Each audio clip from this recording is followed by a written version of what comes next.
Welcome, fellow seeker of shadows, to the deeper mysteries that lurk beneath the surface of the Avatar world. Tonight, we delve beyond the heroic tales and triumphant victories into the darker currents that flow through the Four Nations, theories that whisper of hidden truths, tragic implications, and the weight of cosmic responsibility that bears down upon those who wield such extraordinary power. These are the stories that emerge when we examine what lies between the lines, the consequences left unspoken, and the prices paid in silence. So settle into the darkness and let us explore together the shadow side of balance itself. The systematic nature of what befell the air nomads extends far beyond the sanitized accounts that history has chosen to preserve, reaching into territories of calculated cruelty that challenge our understanding of how thoroughly evil can organize itself when given sufficient time and resources. The genocide that eliminated an entire civilization was not the work of spontaneous hatred or military opportunism, but rather the culmination of careful planning that sought not merely to kill air nomads, but to erase every trace of their existence from the world's memory, to transform their sacred sites into monuments to Fire Nation superiority, and to ensure that their spiritual knowledge could never again threaten the imperial ambitions of those who had declared themselves masters of the world. The comet that blazed across the sky on that terrible day provided enhanced power for the firebenders who carried out the initial assault, but the months and years that followed revealed the true scope of Sozin's vision for dealing with the air nomad problem. The temples that burned during those first hours of enhanced firebending were merely the beginning of a campaign that would stretch across seasons, involving not just soldiers but administrators, scholars,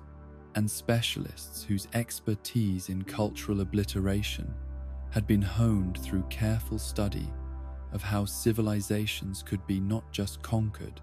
but completely eliminated from human memory and spiritual continuity. The evidence suggests that significant numbers of air nomads survived the initial assault through simple absence from their temples during the comet's passage, monks and nuns who were traveling between sacred sites, children who were visiting family in other regions, adults who were engaged in diplomatic missions or scholarly exchanges with the other nations. These survivors represented both opportunity and threat to Fire Nation planners, who understood that allowing any air nomads to escape would mean facing airbending resistance throughout the war, spiritual opposition that could rally the other nations around traditions of peace and harmony that made Fire Nation aggression appear obviously evil, rather than merely politically inconvenient. The hunting parties that were dispatched to track down these survivors operated according to principles that went beyond simple military necessity to encompass systematic investigation of air nomad culture, philosophy, and spiritual practices. The Fire Nation forces who specialized in this work were not ordinary soldiers, but carefully selected individuals who had been trained to recognize air nomad techniques, cultural markers, and spiritual affiliations that might allow survivors to blend into populations of other nations where their distinctive appearance and behavioral patterns could be disguised through careful adaptation and patient integration with local communities. The capture of these survivors was facilitated by betrayals that reveal how quickly desperation and fear can overwhelm moral principles when survival is at stake. Earth Kingdom communities that had welcomed air nomad refugees during the initial chaos found themselves facing impossible choices when Fire Nation forces arrived with demands for information about their guests, offering rewards for cooperation and threatening collective punishment for any community that harbored survivors. The moral complexity of these situations created divisions within families and communities that would persist long after the immediate crisis had passed, leaving scars that influenced political relationships throughout the war. But perhaps the most disturbing aspect of the survivor hunts was the systematic way in which captured air nomads were processed through facilities that had been established specifically for extracting information about airbending, technique, spirituelle practice, and cultural knowledge that the Fire Nation believed could be weaponized for their own purposes. The interrogation methods employed at these sites went beyond simple torture to encompass psychological manipulation that was designed to break down the spiritual foundations of air nomad resistance while preserving the technical knowledge that Fire Nation researchers hoped to acquire and adapt for military applications. The theoretical applications of airbending techniques in warfare had captured Fire Nation imagination long before the comet provided opportunity to eliminate the air nomads who might have opposed such research. Military planners understood that the ability to manipulate atmospheric pressure and air currents could provide strategic advantages that went far beyond personal combat applications, offering possibilities for siege warfare, naval operations, and battlefield tactics that could revolutionize how conflicts were conducted between the nations. The elimination of the air nomads' moral opposition to such applications was seen as an essential preliminary step toward developing these capabilities. The experimentation that was conducted on captured air nomads reveals depths of scientific cruelty that challenge comfortable assumptions about the limits of human evil when constrained by neither moral principles nor external oversight. The researchers who were assigned to these projects approached their subjects not as fellow human beings deserving of basic dignity and respect, but as living laboratories for testing hypotheses about the relationship between spiritual development and elemental manipulation, sources of data about techniques that had been refined through centuries of peaceful application, but had never been pushed to their destructive limits. The breeding programs that some evidence suggests were established using captured air nomad women represent perhaps the most horrific aspect of Fire Nation attempts to preserve airbending abilities while eliminating the cultural and spiritual context that had traditionally guided their development and application. These programs were based on theories about genetic inheritance of bending abilities that had limited scientific foundation but sufficient plausibility to justify experiments that treated human reproduction as another form of military research, attempting to create individuals who possessed airbending skills without the philosophical constraints that had prevented air nomads from using their abilities for conquest and domination. The children who may have resulted from such programs would have faced psychological horror that goes beyond simple abuse to encompass fundamental questions about identity and belonging that no human consciousness could successfully navigate without sustaining permanent damage. Raised by captors who viewed them primarily as weapons to be shaped rather than people to be nurtured, these hypothetical individuals would have been subjected to training regimens designed to maximize their airbending potential while systematically destroying any connection to air nomad values or spiritual understanding that might interfere with their effectiveness as tools of Fire Nation policy. The failure of these programs to produce usable results reflects not just the technical difficulties of breeding bending abilities across cultural lines, but the deeper truth that elemental manipulation requires spiritual foundations that cannot be artificially created or transplanted from one cultural context to another without losing the essential characteristics that make such abilities powerful and reliable. The attempts to create Fire Nation airbenders produced at best individuals whose abilities were weak and unreliable, at worst psychological casualties whose damaged spirits could not sustain the kind of connection to their element that effective bending required.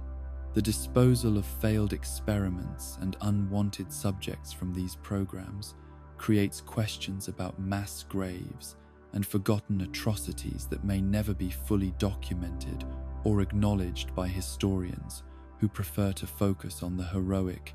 aspects of the war rather than confronting the systematic evil. that made such heroism necessary. The bodies that were buried in unmarked locations throughout Fire Nation territory represent not just individual tragedies, but evidence of institutional commitment to evil that extended far beyond battlefield necessity into realms of deliberate cruelty that served no practical purpose except the psychological gratification of those who had been granted unlimited power over the lives of helpless victims. The psychological warfare that was employed against air nomad survivors went beyond physical torture to encompass systematic attacks on their spiritual beliefs and cultural identity, forcing them to witness the desecration of their sacred sites, the destruction of their religious artifacts, and the corruption of their traditional practices through perverted imitations that mocked everything they held most dear. The goal was not simply to extract information, but to break down the spiritual foundations that gave Air Nomad resistance its moral authority and emotional strength, to transform proud defenders of ancient wisdom into broken individuals who could no longer remember why their traditions had been worth preserving. The re-education programs that were developed for air nomads who showed willingness to cooperate with their captors reveal sophisticated understanding of how cultural identity could be systematically dismantled and rebuilt according to Fire Nation specifications. The techniques that were employed combined elements of isolation, repetitive indoctrination, reward and punishment systems, and carefully managed social interaction designed to create psychological dependence on Fire Nation approval, while destroying connections to air nomad community and values that might sustain resistance to the conversion process. The success stories that emerged from these programs were few and deeply tragic. Individuals whose spirits had been so thoroughly broken that they could function as Fire Nation collaborators while retaining enough of their original abilities to serve useful purposes within the Imperial system. These converts were displayed as evidence that air nomad culture was inferior to Fire Nation's civilization, proof that people could be improved through proper education and spiritual guidance that replaced their primitive beliefs with superior understanding of how the world actually worked and what constituted appropriate behavior for rational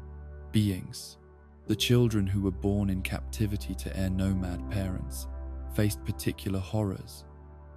as they were raised according to Fire Nation principles, while being systematically prevented from developing connections to their ancestral culture or spiritual traditions. These young people were intended to serve as demonstration cases for Fire Nation theories about cultural superiority, living examples of how air nomad genetic inheritance could be improved through proper upbringing that emphasized practical skills and rational thinking, rather than the mystical nonsense that had made their parents vulnerable to conquest and subjugation. The resistance networks that formed among surviving air nomads and their sympathizers operated under conditions of extreme danger and limited resources. Their efforts to preserve cultural knowledge and maintain spiritual practices constantly threatened by informants and infiltrators who had been turned by Fire Nation security services. The safe houses and hidden temples that these networks established were regularly discovered and destroyed, their occupants captured or killed,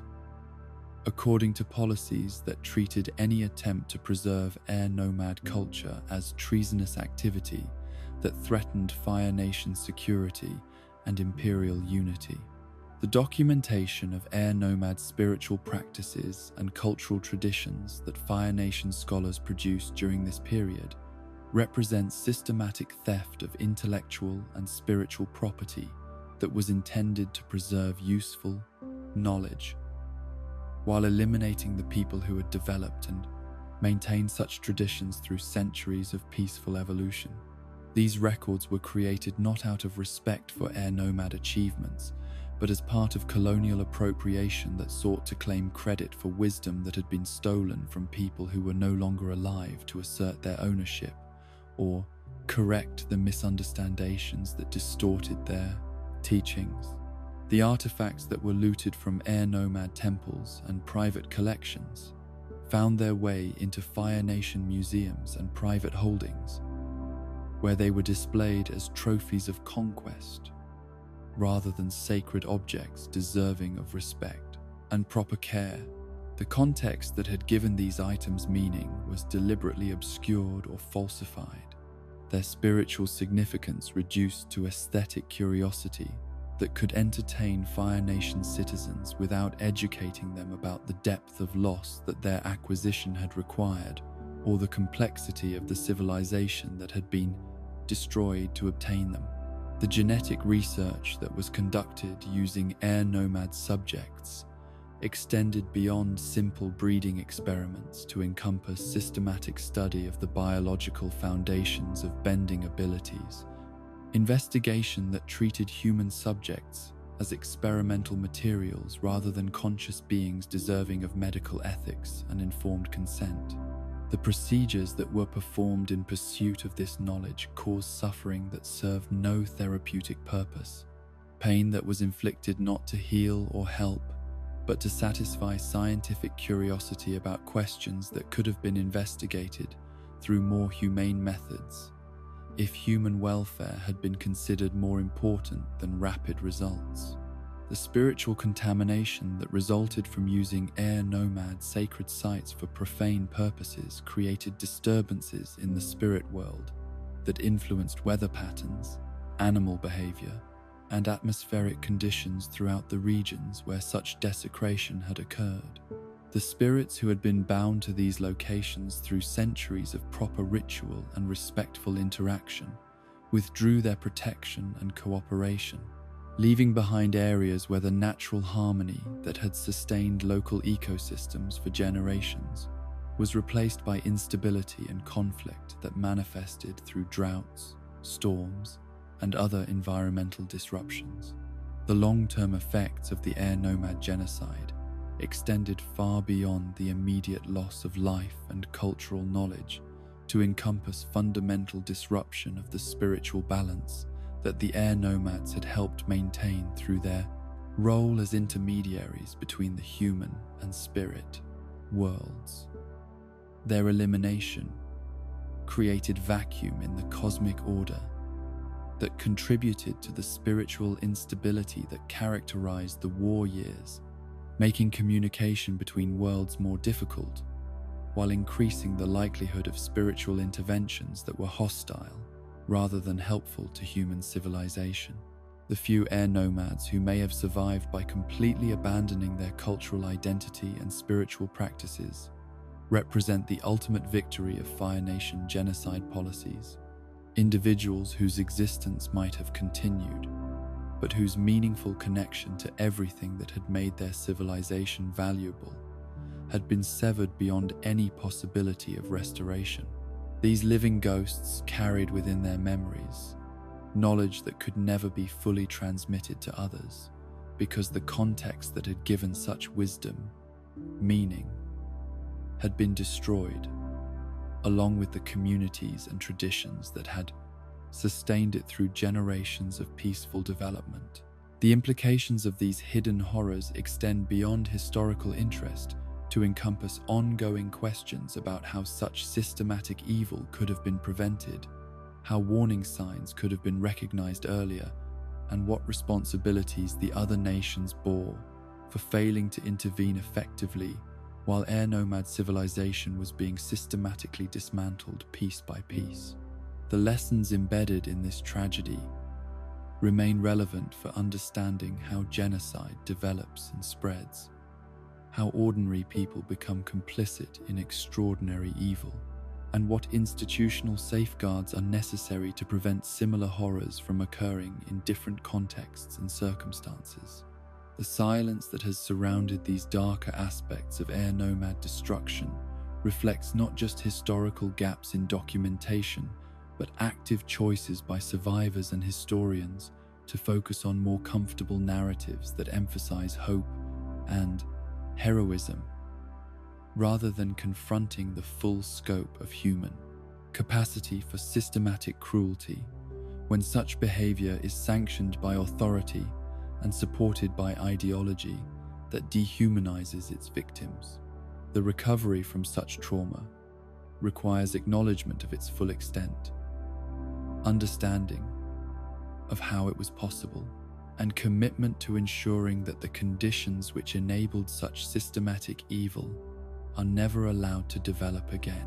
The true horror of the Avatar state extends far beyond the obvious dangers of uncontrolled cosmic power,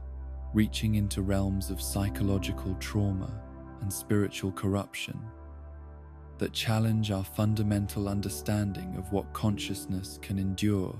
when subjected to forces that transcend normal human experience. Each time an avatar enters this elevated state of being,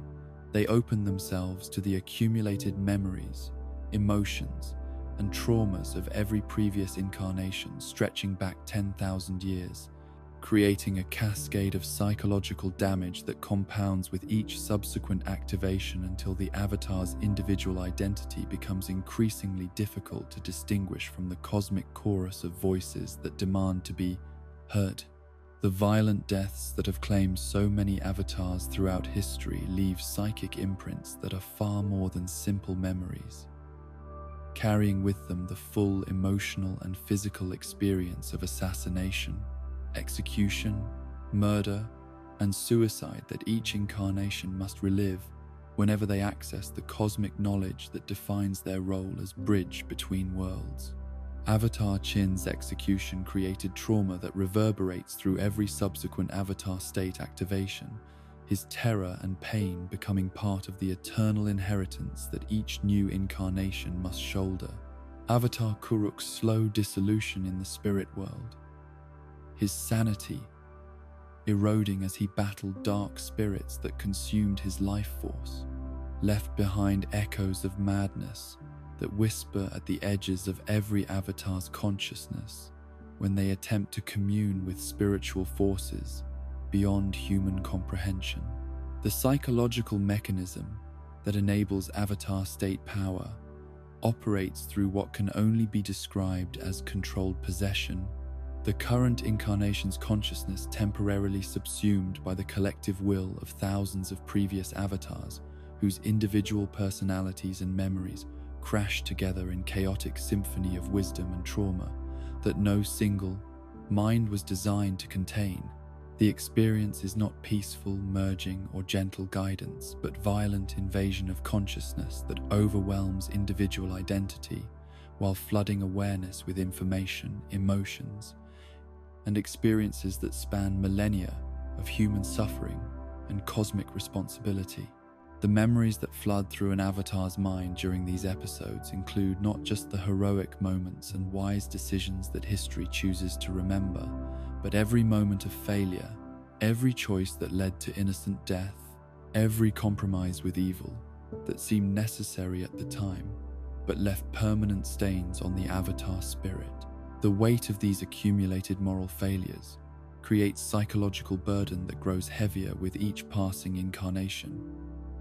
as new avatars inherit not just the wisdom of their predecessors,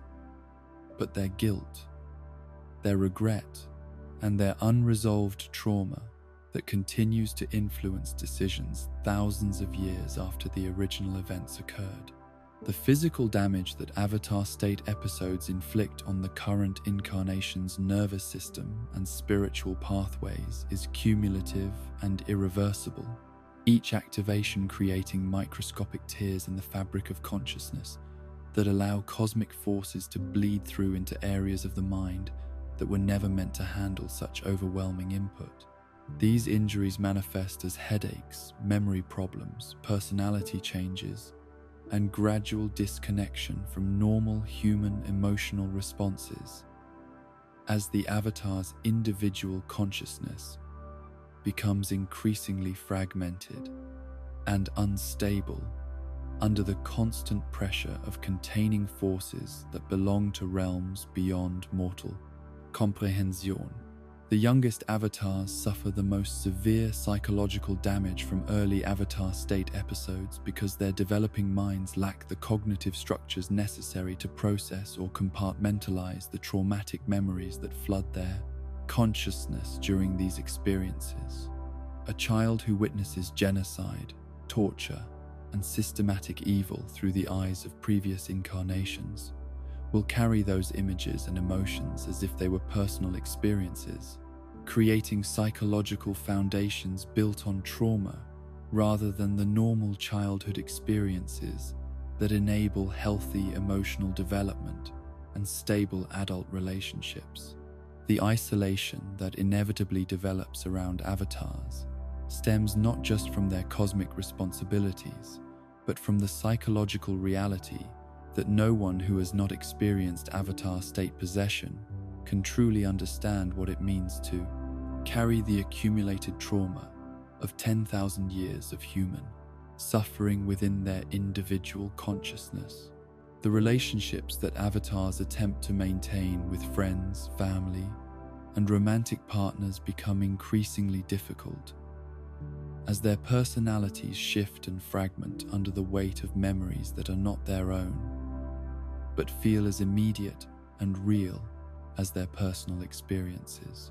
The madness that has claimed several avatars throughout history is not random mental illness, but predictable result of consciousness being repeatedly subjected to psychological pressures that exceed the limits of what human awareness can endure without permanent damage. Avatar Kuruk's deterioration began with minor personality changes and difficulty distinguishing between his own memories and those of his predecessors, gradually progressing to complete loss of individual identity as the boundaries between past and present incarnations dissolved entirely under the strain of constant spiritual warfare. The suicide rate among avatars is significantly higher than among normal population, reflecting not just the external pressures of cosmic responsibility, but the internal horror of living with memories of every atrocity, every failure, and every moment of despair that previous incarnations experienced during their lifetimes. The knowledge that death will only transfer these burdens to the next incarnation creates additional layer of guilt that makes escape through suicide seem selfish and irresponsible, trapping avatars in cycles of suffering that have no resolution except the gradual erosion of their sanity. The avatar state's enhancement of bending abilities comes at the cost of spiritual contamination that gradually corrupts the avatar's connection to the natural world and the spiritual forces that enable elemental manipulation. The raw power that flows through an avatar during these episodes carries with it traces of every evil act, every moment of hatred, and every decision made in anger or fear that previous incarnations committed while accessing this cosmic authority. This contamination accumulates over time, making each avatar state episode more difficult to control and more likely to result in destruction rather than the protection and healing that the avatar is supposed to provide. The memory fragmentation that results from repeated avatar state episodes creates personality disorders that manifest as sudden shifts in behavior, knowledge, and emotional responses that reflect the influence of specific previous incarnations, asserting temporary control over the current avatar's actions and decisions. These episodes of temporary possession can last for minutes, hours, or even days, during which the current avatar's consciousness is completely suppressed, while one of their predecessors takes control of their body to address situations that trigger memories of similar challenges they faced during their own lifetimes. The relationship between the avatar and the avatar state becomes increasingly parasitic over time, the cosmic power gradually consuming more of the individual's consciousness and identity until they exist primarily as a vessel for the collective will of their predecessors, rather than as an independent person capable of making decisions based on their own experiences and moral understanding. The individual avatar's personality becomes a thin veneer over an ocean of inherited trauma and ancient wisdom that grows stronger and more dominant with each passing year. The prophetic dreams and visions that plague avatars are not gentle guidance from wise predecessors, but nightmarish glimpses of future suffering and past trauma that the avatar consciousness cannot escape or ignore. These visions carry the full emotional weight of the experiences they depict, forcing the current incarnation to witness the torture, murder, and despair of people they will meet in the future, or suffered in the past, through the eyes of avatars who were helpless to prevent such horrors despite their cosmic power and divine mandate. The spirit world's influence on Avatar State episodes introduces elements of cosmic horror that transcend human understanding. As beings whose consciousness operates according to completely alien principles, use the avatar's opened spiritual pathways to communicate information and commands that may serve purposes entirely unrelated to human welfare or planetary balance. The avatar becomes a conduit for forces that view human civilization as temporary phenomenon, worthy of manipulation but not genuine concern for individual suffering or species survival. The avatar's role as bridge between worlds requires them to maintain simultaneous awareness of multiple planes of existence, each operating according to different laws of physics and morality that create constant cognitive dissonance and psychological stress. The effort required to process information from realms where time flows backward, where cause and effect operate in reverse, and where consciousness exists in forms that have no analog in human experience, gradually erodes the avatar's ability to function normally within the physical world they are supposed to protect. The accumulated wisdom that the avatar state provides comes bundled with accumulated trauma in ways that make it impossible to access the knowledge without also experiencing the pain, fear, and despair that surrounded its acquisition. Each piece of useful information is tainted by the circumstances under which it was learned, creating associations between wisdom and suffering that make the avatar increasingly reluctant to seek guidance from their predecessors, even when such knowledge could prevent disasters or save innocent lives. The corruption of the avatar cycle itself becomes evident in the gradual degradation of each incarnation's mental health and spiritual stability, suggesting that the system designed to maintain balance in the world is actually creating imbalance within the consciousness that serves as its focal point. The avatar becomes a sacrifice offered to cosmic forces that care nothing for individual welfare, a renewable resource that can be consumed and replaced whenever the accumulated damage makes the current incarnation unusable for their intended purpose. The illusion of choice that surrounds avatar state activation masks the reality that these episodes are often triggered by psychological pressure and spiritual manipulation, rather than conscious decision-making by the current incarnation. The avatar's predecessors can effectively force activation by overwhelming their descendants' consciousness with traumatic memories and emotional pressure that makes entering the avatar state feel like the only escape from unbearable psychological pain, creating addiction-like patterns of dependency on cosmic power that gradually erode individual will and autonomy. The training methods that are used to help avatars control their avatar state often involve deliberate psychological trauma, designed to create the kind of extreme emotional states that make cosmic possession easier to achieve and maintain. The masters who guide avatar development may believe they are providing necessary preparation for cosmic responsibilities, but their techniques often amount to systematic abuse that fragments the avatar's personality and makes them more vulnerable to the psychological invasion that avatar state episodes represent. The aftermath of major avatar state episodes includes periods of amnesia, personality changes, and emotional numbness that reflect the psychological damage caused by consciousness being temporarily displaced and replaced by the collective will of previous incarnations. The current avatar may retain no memory of their actions during these episodes, creating gaps in personal history and identity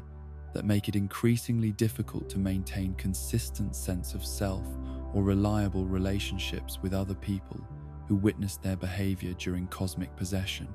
The spiritual pollution that accumulates within the avatar cycle creates feedback loops where each incarnation's trauma and psychological damage becomes part of the inheritance that future avatars must bear, ensuring that the system becomes increasingly unstable and dangerous over time. The avatar state that was originally designed to preserve balance and protect innocent life gradually transforms into mechanism for perpetuating cosmic horror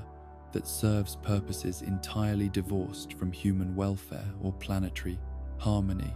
The final horror of the avatar state lies in the realization that escape is impossible, that death offers no relief from the psychological burden, because the individual consciousness becomes part of the collective that will torment future incarnations with the same traumatic memories and impossible responsibilities that destroyed their predecessors. The avatar cycle represents not spiritual evolution or cosmic justice, but eternal imprisonment within a system of suffering that consumes each incarnation, while ensuring that their pain becomes part of the legacy that future avatars must endure throughout eternity. The systematic destruction of Azula's humanity began not with the cruelty she would later display as a weapon of Fire Nation imperialism, but with the calculated psychological manipulation that shaped her developing mind from her earliest moments of consciousness, transforming what might have been a brilliant and passionate child into something far more useful to her father's ambitions and far more dangerous to everyone unfortunate enough to cross her path.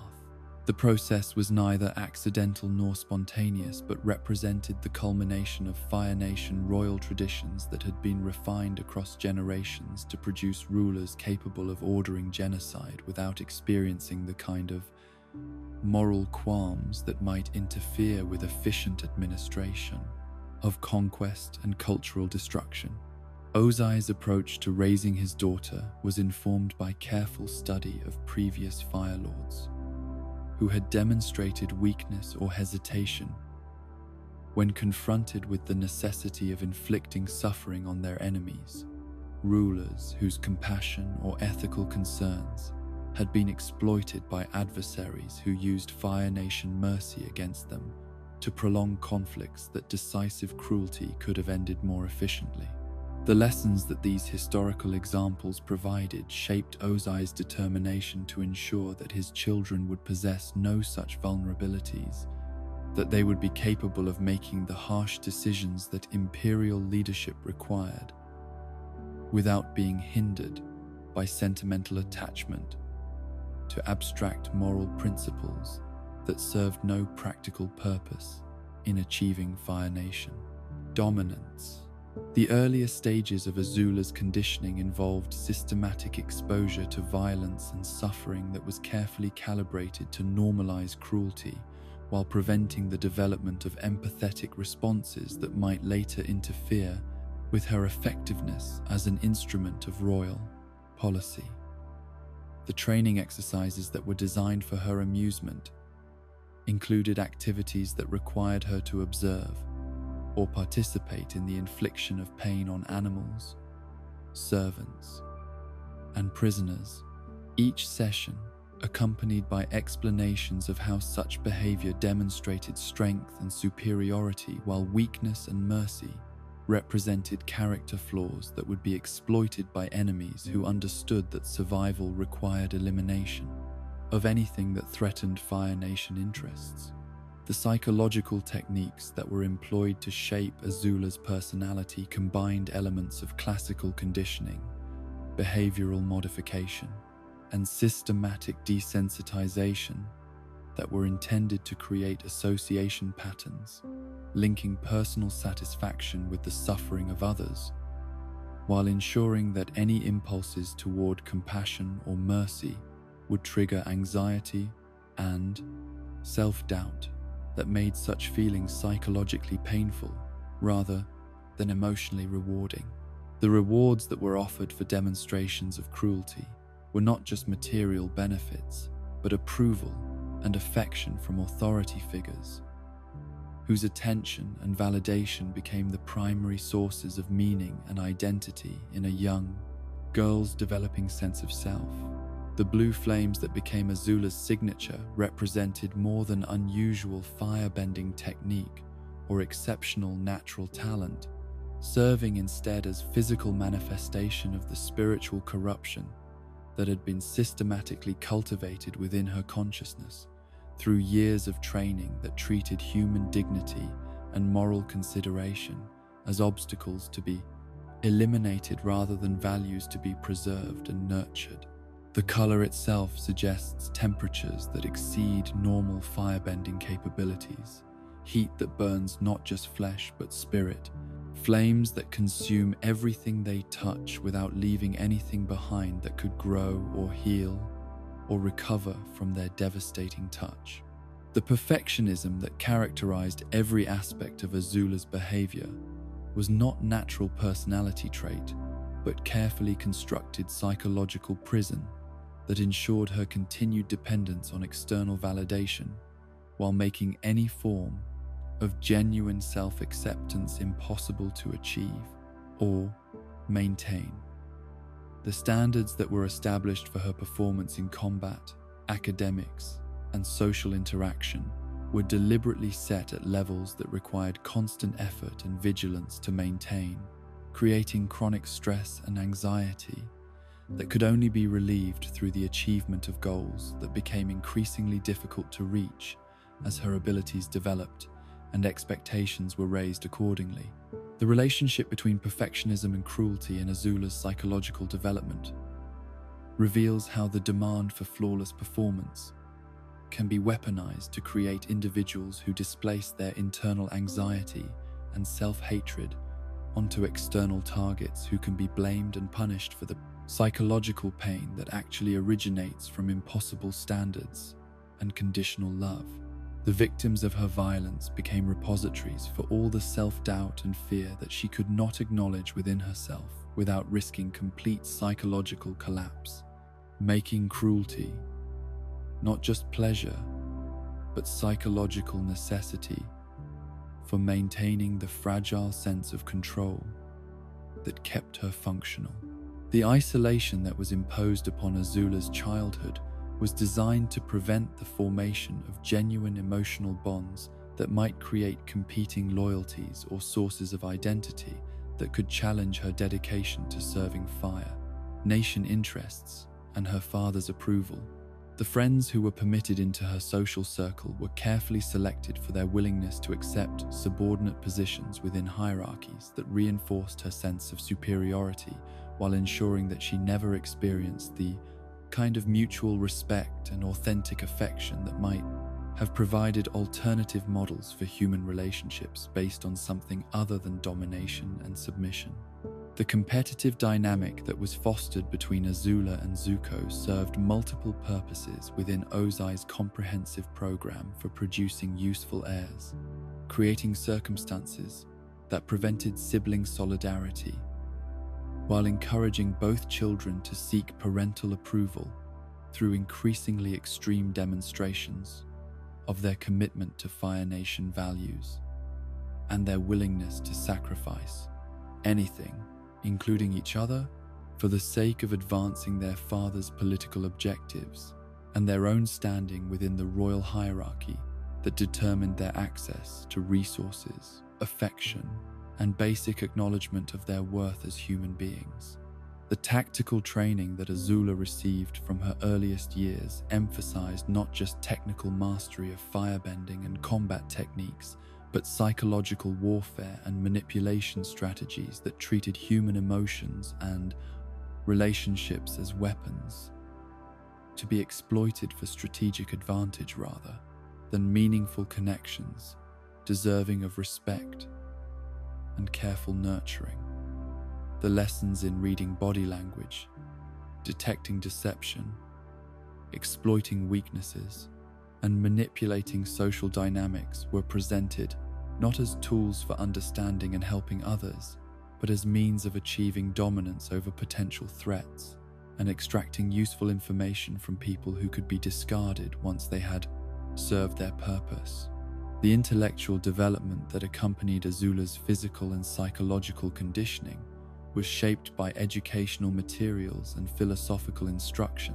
that presented morality as weakness, compassion as strategic error, and ethical consideration as luxury that successful leaders could not afford when confronted with the practical necessities of maintaining power and advancing national interests. The history lessons that formed her understanding of Fire Nation's superiority were carefully edited to emphasize examples where mercy had led to disaster, while cruelty had produced beneficial outcomes for those strong enough to embrace its necessity. The role models that were provided for Azula's moral development consisted exclusively of historical figures who had achieved their objectives through systematic application of violence and intimidation, rulers and generals,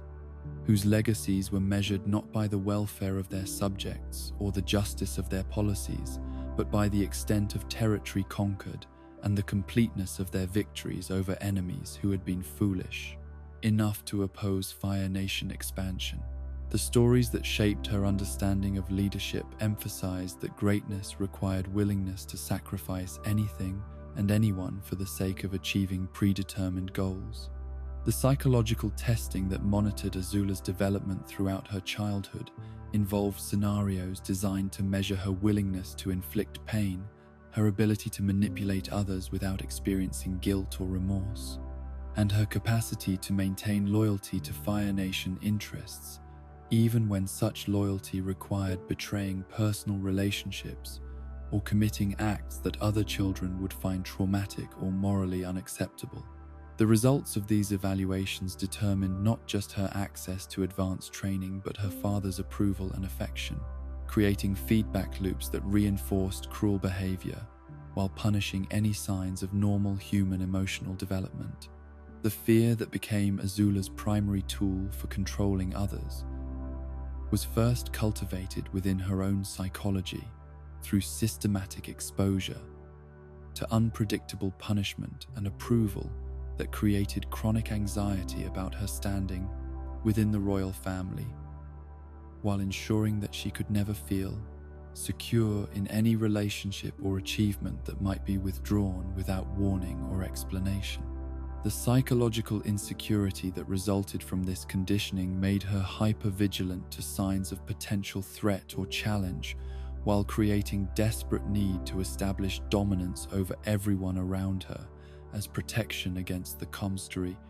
vulnerability that had been built into her fundamental sense of self.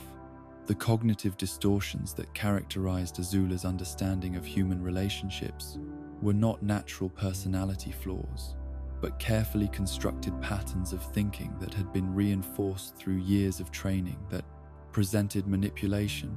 and exploitation as normal and appropriate ways of interacting with other people. The inability to form genuine friendships or romantic relationships reflected not personal inadequacy, but systematic conditioning that had eliminated her capacity to experience trust, vulnerability, and mutual respect that healthy relationships require for their development and maintenance. The sadistic pleasure that Azula derived from causing suffering was not innate personality trait, but learned response that had been systematically cultivated through conditioning programs that associated the pain of others with personal success and parental approval. The neurological pathways that were established through repeated exposure to violence and cruelty created addiction-like patterns of behavior where inflicting suffering became necessary for achieving the kind of psychological satisfaction that other people derived from accomplishment, affection, and creative expression. The breakdown that eventually claimed Azula's sanity was not sudden psychological collapse, but inevitable result of personality structure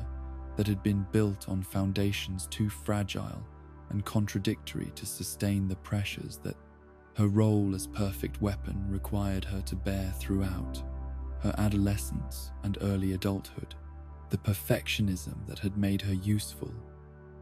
as instrument of her father's policy eventually became source of psychological torture that no human consciousness could endure indefinitely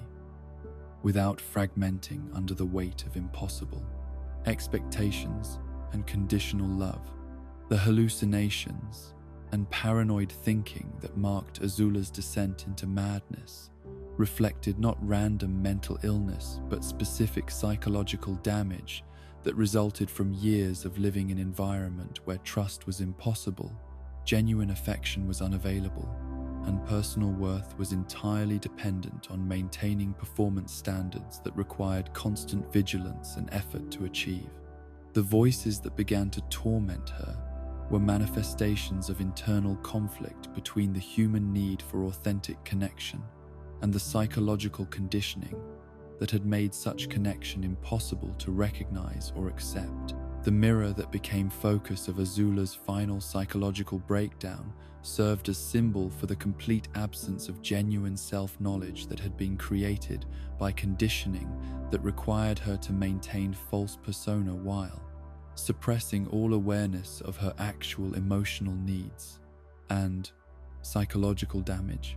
The reflection that she saw had been distorted by years of performance and manipulation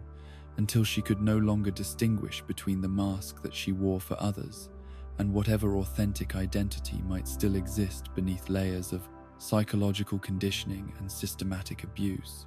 The tragedy of Azula's situation lies not in the cruelty that she inflicted on others, but in the recognition that her capacity for such behavior was created through systematic destruction of everything that might have made her capable of genuine happiness, authentic relationship,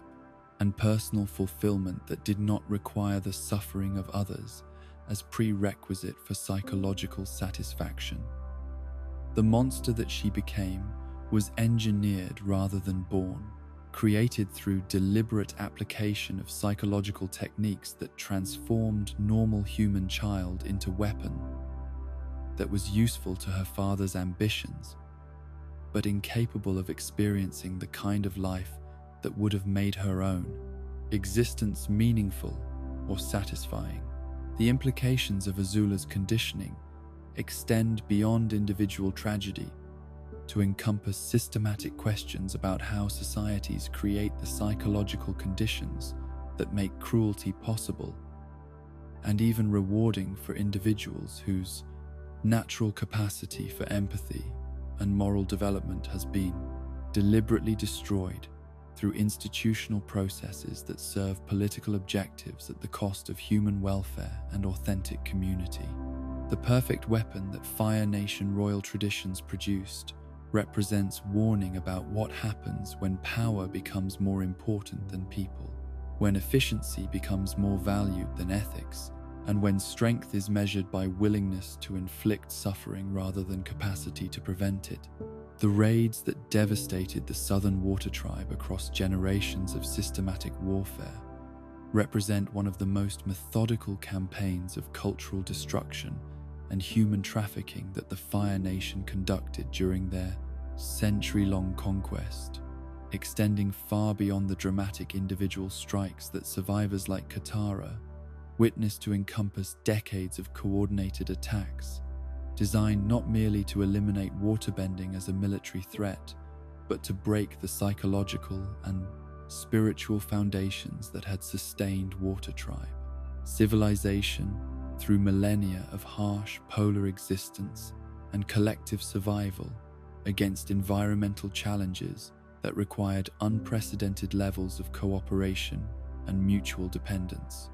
The intelligence networks that enabled these raids to target specific individuals and cultural resources with surgical precision reveal the existence of informants and collaborators within Water Tribe communities whose betrayal of their neighbors and relatives was purchased through combinations of bribery, coercion, and psychological manipulation that exploited the desperation and fear that constant threat of attack created among people who understood that their traditional ways of life were being systematically dismantled by forces beyond their capacity to resist through conventional means or organized military opposition. The documentation that Fire Nation military units maintained during these operations provides glimpses into the systematic nature of cultural genocide that went far beyond simple resource extraction or strategic advantage to encompass deliberate efforts to identify and eliminate every aspect of Water Tribe society that contributed to their cultural cohesion and collective identity. The lists that were compiled included not just known waterbenders, but traditional storytellers, spiritual leaders, master craftspeople, and elders whose knowledge of history and customs represented irreplaceable repositories of cultural wisdom that Fire Nation planners understood would need to be eliminated to prevent future generations from maintaining connections to their ancestral heritage. The capture techniques that were employed during these raids were specifically designed to acquire living subjects rather than simply eliminating threats, suggesting systematic programs for exploiting captured Water Tribe citizens that extended far beyond conventional military objectives to encompass research, forced labor, and forms of cultural analysis that required prolonged access to individuals who possessed traditional knowledge and skills that Fire Nation investigators wanted to study, document, and potentially appropriate for their own purposes, while ensuring that such knowledge could never again serve Water Tribe resistance efforts or cultural preservation initiatives. The transportation networks that were established to move captured Water Tribe citizens from their polar homeland to processing facilities within Fire Nation territory represent logistical achievements that required enormous investments of resources and planning, suggesting that the acquisition of Water Tribe subjects was considered high-priority objective that justified significant expenditure of military assets and administrative attention. The ships that were specially modified for transporting prisoners across vast oceanic distances included facilities for maintaining captives in conditions that prioritized survival and psychological control rather than comfort or humane treatment. The processing centers where captured Water Tribe citizens were held and evaluated reveal systematic approaches to categorizing human beings according to their potential utility for various Fire Nation purposes, with waterbenders receiving special attention, while non-benders were evaluated for their knowledge of traditional crafts, survival techniques, and cultural practices that might prove valuable for Fire Nation settlers and administrators who needed to understand polar environments and indigenous survival strategies. The sorting procedures that were employed treated captured individuals as resources to be allocated rather than human beings deserving of basic dignity and ethical consideration. The interrogation techniques that were applied to captured Water Tribe waterbenders combined physical torture with psychological manipulation,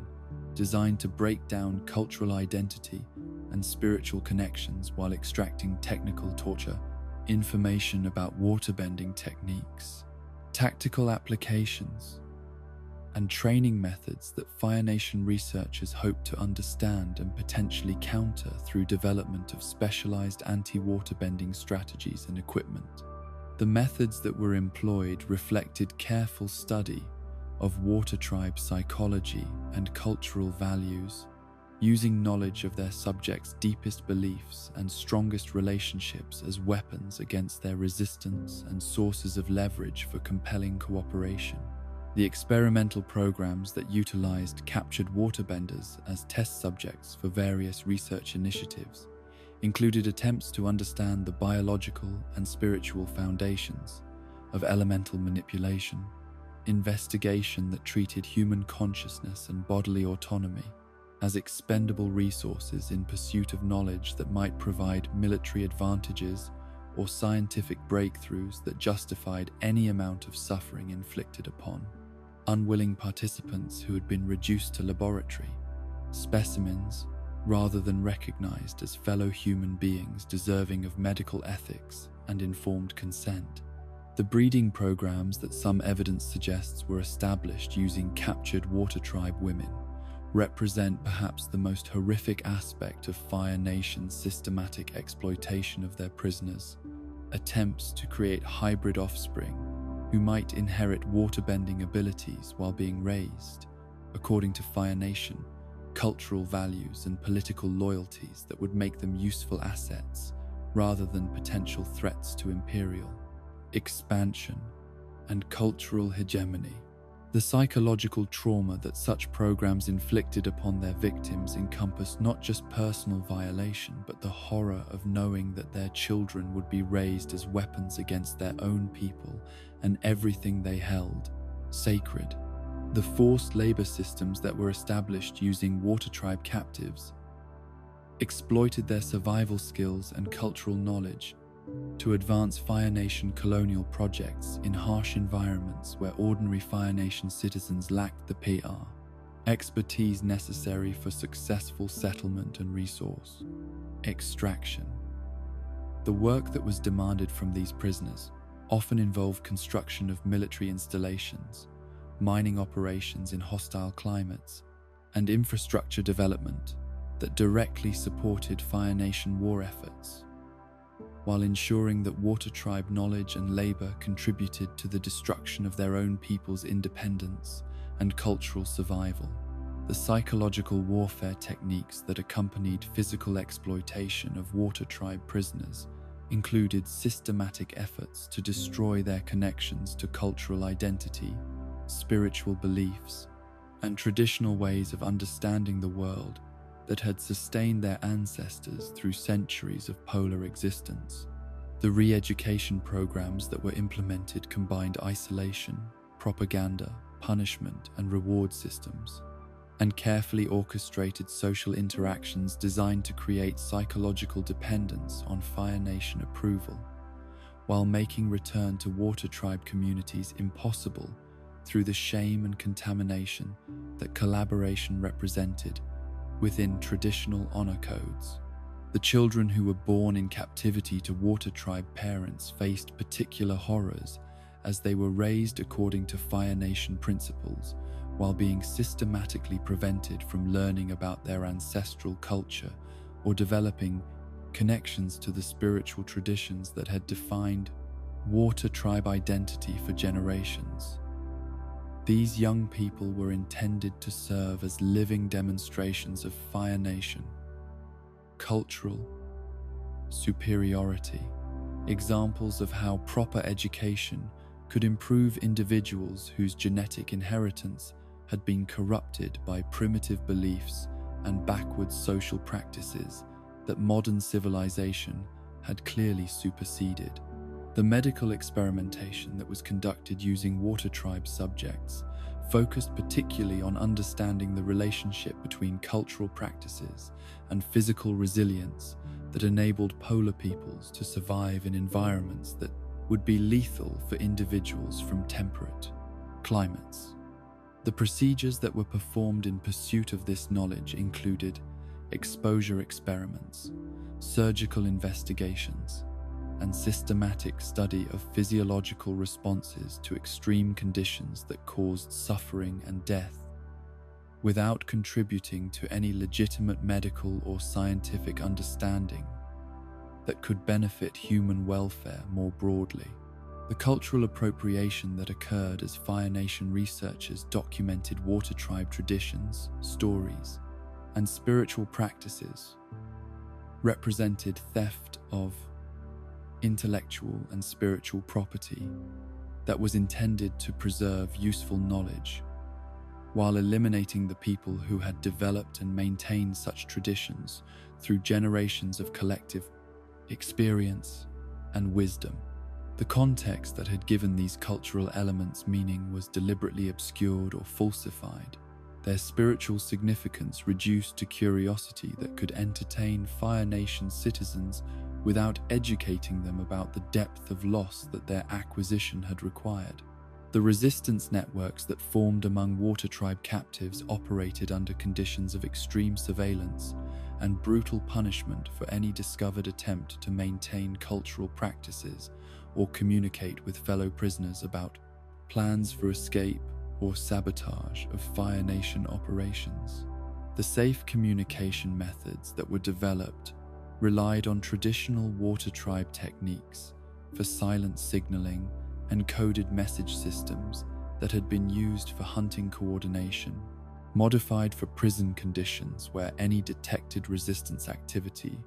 resulted in collective punishment designed to turn prisoners against each other through fear of shared consequences. The escape attempts that were made by groups of Water Tribe prisoners faced obstacles that went beyond simple physical security to encompass systematic psychological conditioning that had destroyed many captives' confidence in their ability to survive outside Fire Nation control or return successfully to communities that might reject them because of their contamination through prolonged contact with enemy forces. The few successful escapes that occurred required not just courage and planning, but psychological resilience that could overcome internalized shame and self-doubt that had been deliberately cultivated to prevent exactly such attempts. The long-term psychological effects that captivity and systematic abuse created among Water Tribe survivors who eventually returned to their home communities included forms of trauma that were difficult for their families and friends to understand or address through traditional healing methods that had not been designed to treat the kinds of spiritual and emotional damage that prolonged exposure to systematic dehumanization could inflict upon human consciousness. The returnees often carried guilt, shame, and psychological fragmentation that made their reintegration into traditional society problematic and sometimes impossible. The children who grew up in Water Tribe communities during the period of systematic raids developed psychological patterns that reflected constant fear, hypervigilance, and premature exposure to violence and loss that shaped their understanding of the world as a fundamentally dangerous place, where security was impossible and trust was luxury that survival could not afford. The traditional child-rearing practices that had emphasized community support and gradual introduction to adult responsibilities were replaced by emergency protocols that prioritized physical survival over emotional development and cultural transmission. The traditional knowledge systems that were lost during the raids included not just obvious targets like waterbending techniques and military strategies, but subtle forms of cultural wisdom about environmental management, social organization, spiritual practices, and artistic traditions that had been transmitted through generations of oral instruction and apprenticeship relationships that could not survive the systematic elimination of master practitioners and the disruption of normal community structures that made such transmission possible under peaceful conditions. The environmental consequences of Water Tribe cultural disruption included changes in hunting patterns, resource management, and seasonal migration cycles that had been sustained through traditional ecological knowledge that was lost along with the people who had maintained such practices through careful observation and adaptive management spanning centuries of climate variation and environmental change. The breakdown of these systems created ecological disruptions that affected not just Water Tribe communities, but entire polar ecosystems that had been shaped by indigenous management practices. The spiritual pollution that resulted from the systematic violation of Water Tribe sacred sites and cultural practices created disturbances in local spirit world, relationships that manifested through environmental instability, animal behavior changes, and climatic disruptions that affected the entire polar region long after the military raids had ended. The spirits that had been bound to these locations through proper ritual and respectful interaction withdrew their protection and cooperation, leaving behind areas where natural harmony had been replaced by spiritual discord and environmental unpredictability. The collaboration that some Water Tribe members engaged in with Fire Nation forces represents one of the most painful aspects of this historical tragedy, revealing how extreme pressure and systematic manipulation could corrupt individuals whose cultural training had emphasized collective loyalty and mutual support above personal survival. The factors that led to such betrayals included not just immediate threats to personal safety, but psychological manipulation that exploited legitimate concerns about family welfare and community survival to create situations where collaboration seemed like the only option for protecting people and values that the collaborators genuinely wanted to preserve. The guilt and shame that surrounded collaboration created divisions within Water Tribe communities that persisted long after the military threats had ended, social wounds that were perhaps more damaging to cultural cohesion than the direct effects of Fire Nation raids, because they destroyed the trust and mutual support that had enabled Water Tribe's survival through previous challenges and disasters. The process of community healing required not just material reconstruction, but psychological and spiritual work to restore social bonds that had been damaged by survival strategies that had turned community members against each other. The ultimate tragedy of the Southern Water Tribe's systematic victimization lies not just in the immediate suffering that was inflicted upon specific individuals, but in the recognition that entire ways of life, forms of knowledge, and spiritual relationships were lost forever when the people who had maintained such traditions through generations of careful teaching and faithful practice were eliminated or so traumatized that they could no longer serve as bridges between past wisdom and future generations who would need such guidance to navigate their own challenges and maintain their cultural identity in a world that had been permanently changed by the forces that had nearly destroyed their ancestors. The totalitarian nightmare that masqueraded as peaceful civilization within the walls of Ba Sing Se represents perhaps the most sophisticated system of social control and psychological manipulation ever implemented on such a massive scale. A comprehensive apparatus of surveillance, thought control, and systematic reality distortion that operated with efficiency and thoroughness that would have impressed the architects of history's most oppressive regimes. The city's reputation as an impregnable fortress and haven of Earth Kingdom culture concealed mechanisms of control that were more insidious and complete than the most brutal military occupation, creating conditions where millions of people lived their entire lives within carefully constructed illusions while remaining completely unaware of the systematic deception that shaped every aspect of their daily existence. The Dai Li organization that served as the primary instrument of this control had evolved far beyond its original mandate as cultural protectors and defenders of Earth Kingdom traditions, transforming into a secret police force whose operations encompassed every aspect of Ba Sing Se society, from the highest levels of government administration to the most intimate details of private family life. The agents who carried out these operations were not merely enforcers of political orthodoxy, but specialists in psychological manipulation, whose training included techniques for memory modification, behavioral conditioning, and identity reconstruction that enabled them to transform dissidents and potential threats into model citizens who genuinely believed in the system that had previously horrified them. The recruitment methods that the Dai Li employed to expand their organization combined voluntary enlistment from individuals who genuinely believed in their mission with systematic coercion and conditioning applied to people whose abilities, knowledge, or social connections made them valuable assets for maintaining social control. The training programs that transformed ordinary Earth Kingdom citizens into Dai Li agents included comprehensive instruction in surveillance techniques, interrogation methods, and psychological manipulation strategies that were presented as necessary tools for protecting Ba Sing Se's peace and prosperity from external threats and internal subversion. The surveillance network that the Dai Li maintained throughout Ba Sing Se was far more extensive and sophisticated than most citizens realized, encompassing not just obvious monitoring of public spaces and government facilities, but systematic observation of private homes, social gatherings,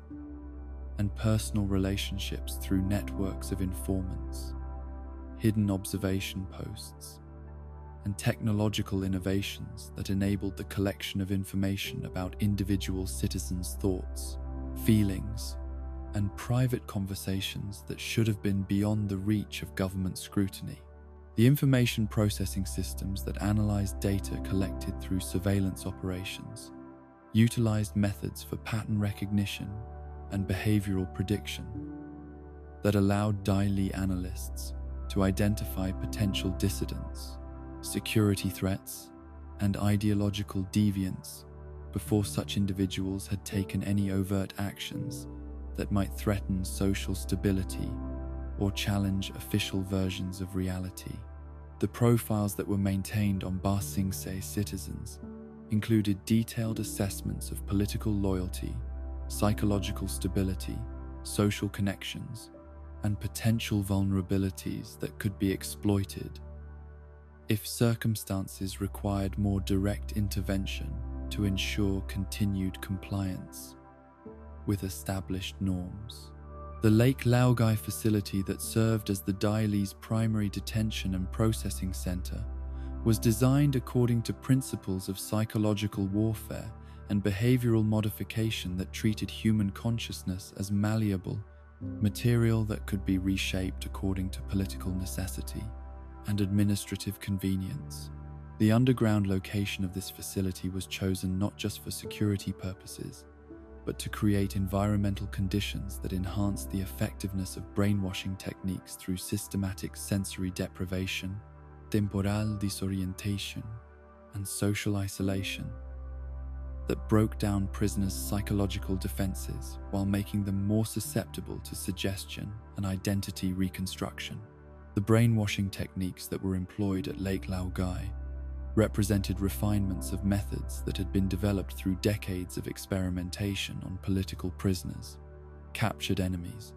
and volunteers who had been convinced that such procedures served legitimate therapeutic or educational purposes. The process typically began with complete isolation and systematic removal of external stimuli that might reinforce the subject's existing identity and worldview, followed by graduated exposure to alternative versions of reality that were presented through carefully controlled information delivery systems designed to overwhelm critical thinking and create psychological dependence on official sources of truth. The memory modification procedures that were performed on subjects who required more extensive psychological reconstruction involved techniques that could selectively eliminate specific experiences, relationships, and beliefs while preserving enough of the original personality to maintain basic functionality and social integration within Ba Sing Se society. The precision with which these procedures could be applied reflected sophisticated understanding of human psychology and neurological function that had been acquired through systematic experimentation on unwilling subjects whose suffering was justified by the greater good of maintaining social harmony and political stability. The identity replacement programs that were reserved for the most dangerous dissidents and foreign agents involved complete reconstruction of personality, personal history, and social connections through comprehensive psychological conditioning combined with false memory, implantation, and systematic behavioral modification.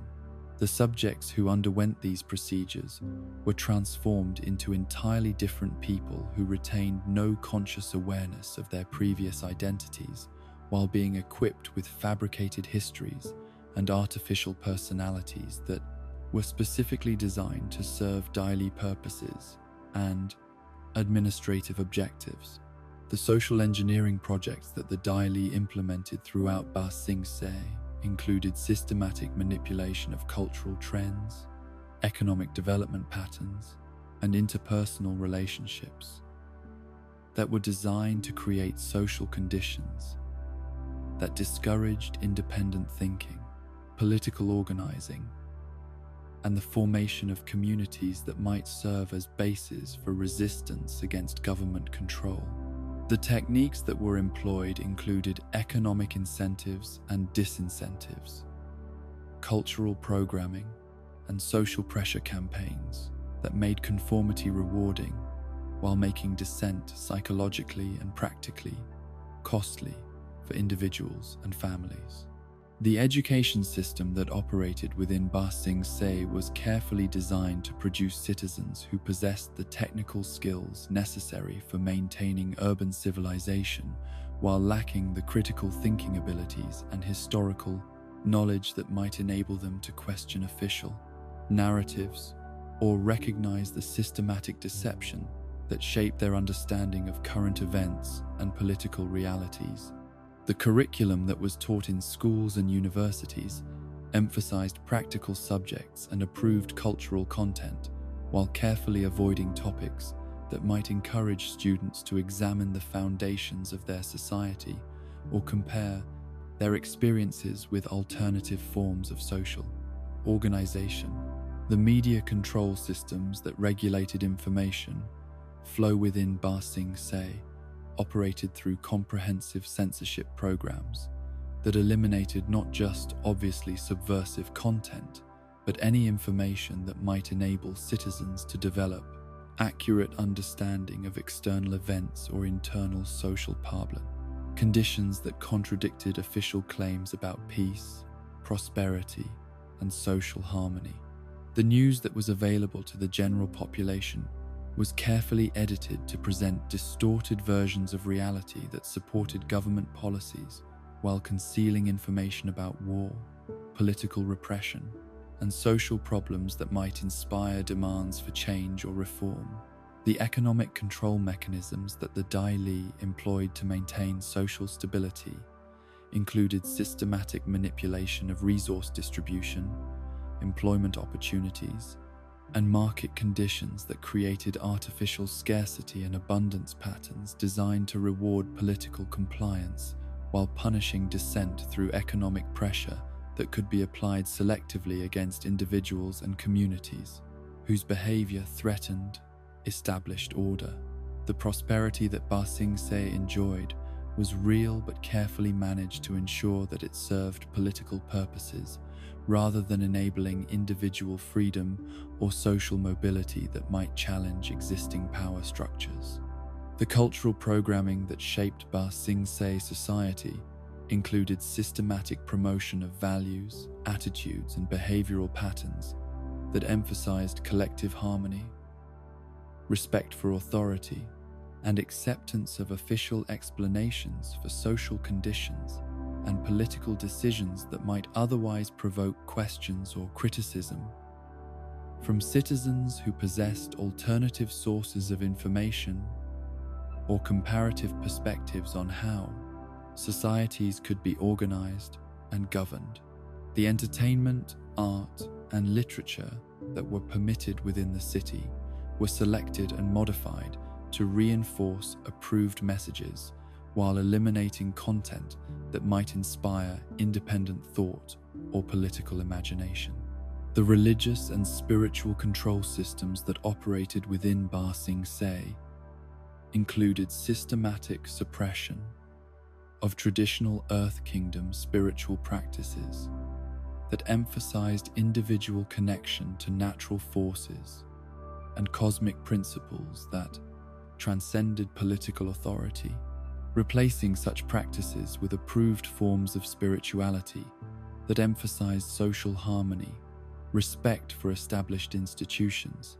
and acceptance of suffering as necessary sacrifice for collective welfare and political stability. The spiritual leaders who were permitted to operate within the city were carefully vetted and monitored to ensure that their teachings supported rather than challenged the psychological foundations of totalitarian control. The resistance movements that attempted to operate within Ba Sing Se faced obstacles that went far beyond conventional security measures to encompass systematic psychological conditioning that made most citizens incapable of recognizing oppression or imagining alternatives to existing social arrangements. The few individuals who managed to develop critical awareness of their situation found themselves isolated within communities of people who had been conditioned to report suspicious behavior and who genuinely believed that challenging government authority represented threats to their own safety and welfare rather than efforts to improve social conditions. The collaboration networks that the Dai Li cultivated among Ba Sing Se citizens included not just paid informants and official agents, but ordinary people who had been convinced that reporting suspicious behavior and ideological deviation represented civic duty and patriotic service rather than betrayal of neighbors and community members. The psychological conditioning that created such collaboration was so thorough that many participants genuinely believed they were protecting their fellow citizens from dangerous influences rather than contributing to systems of oppression that destroyed individual freedom and social trust. The children who grew up within Ba Sing Se's totalitarian system faced particular challenges in developing authentic identities and genuine relationships, because their education and social conditioning began before they had developed critical thinking abilities or alternative sources of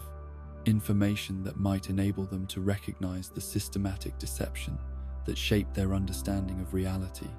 The psychological damage that resulted from such upbringing included chronic anxiety, inability to form trusting relationships,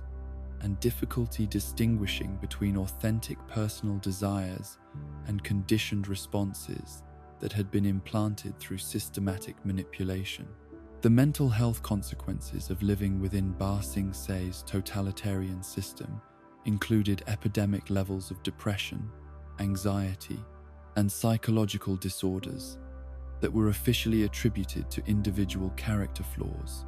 and personal inadequacy, rather than recognized as predictable responses to systematic oppression and reality distortion that created unbearable psychological pressure for people whose natural human needs for truth, authenticity, and genuine community were systematically frustrated by social conditions that made such needs dangerous to acknowledge or attempt to satisfy. The international isolation that Ba Sing Se maintained was not just military strategy, but comprehensive information control system that prevented citizens from developing comparative perspectives on their social conditions or accessing alternative sources of truth that might enable them to recognize the systematic deception that shaped their understanding of political reality and social possibilities. The diplomatic restrictions that prevented foreign visitors from interacting freely with local citizens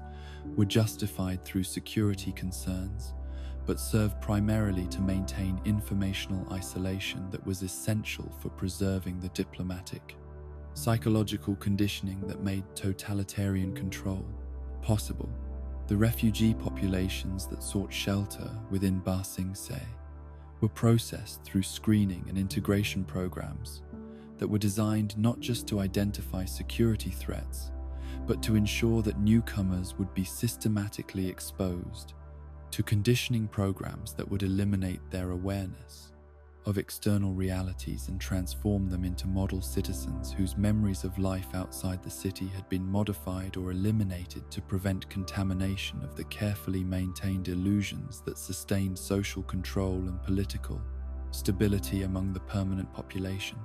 The long-term sustainability of Ba Sing Se's totalitarian system depended upon continuous refinement of control mechanisms and systematic elimination of any individuals or groups who demonstrated resistance to psychological conditioning, or who possessed knowledge and abilities that might enable them to organize effective opposition to established authority. The appearance of stability and contentment that characterized Ba Sing Se society was maintained through constant vigilance and intervention that prevented the development of authentic community relationships and independent sources of Ba Sing Se,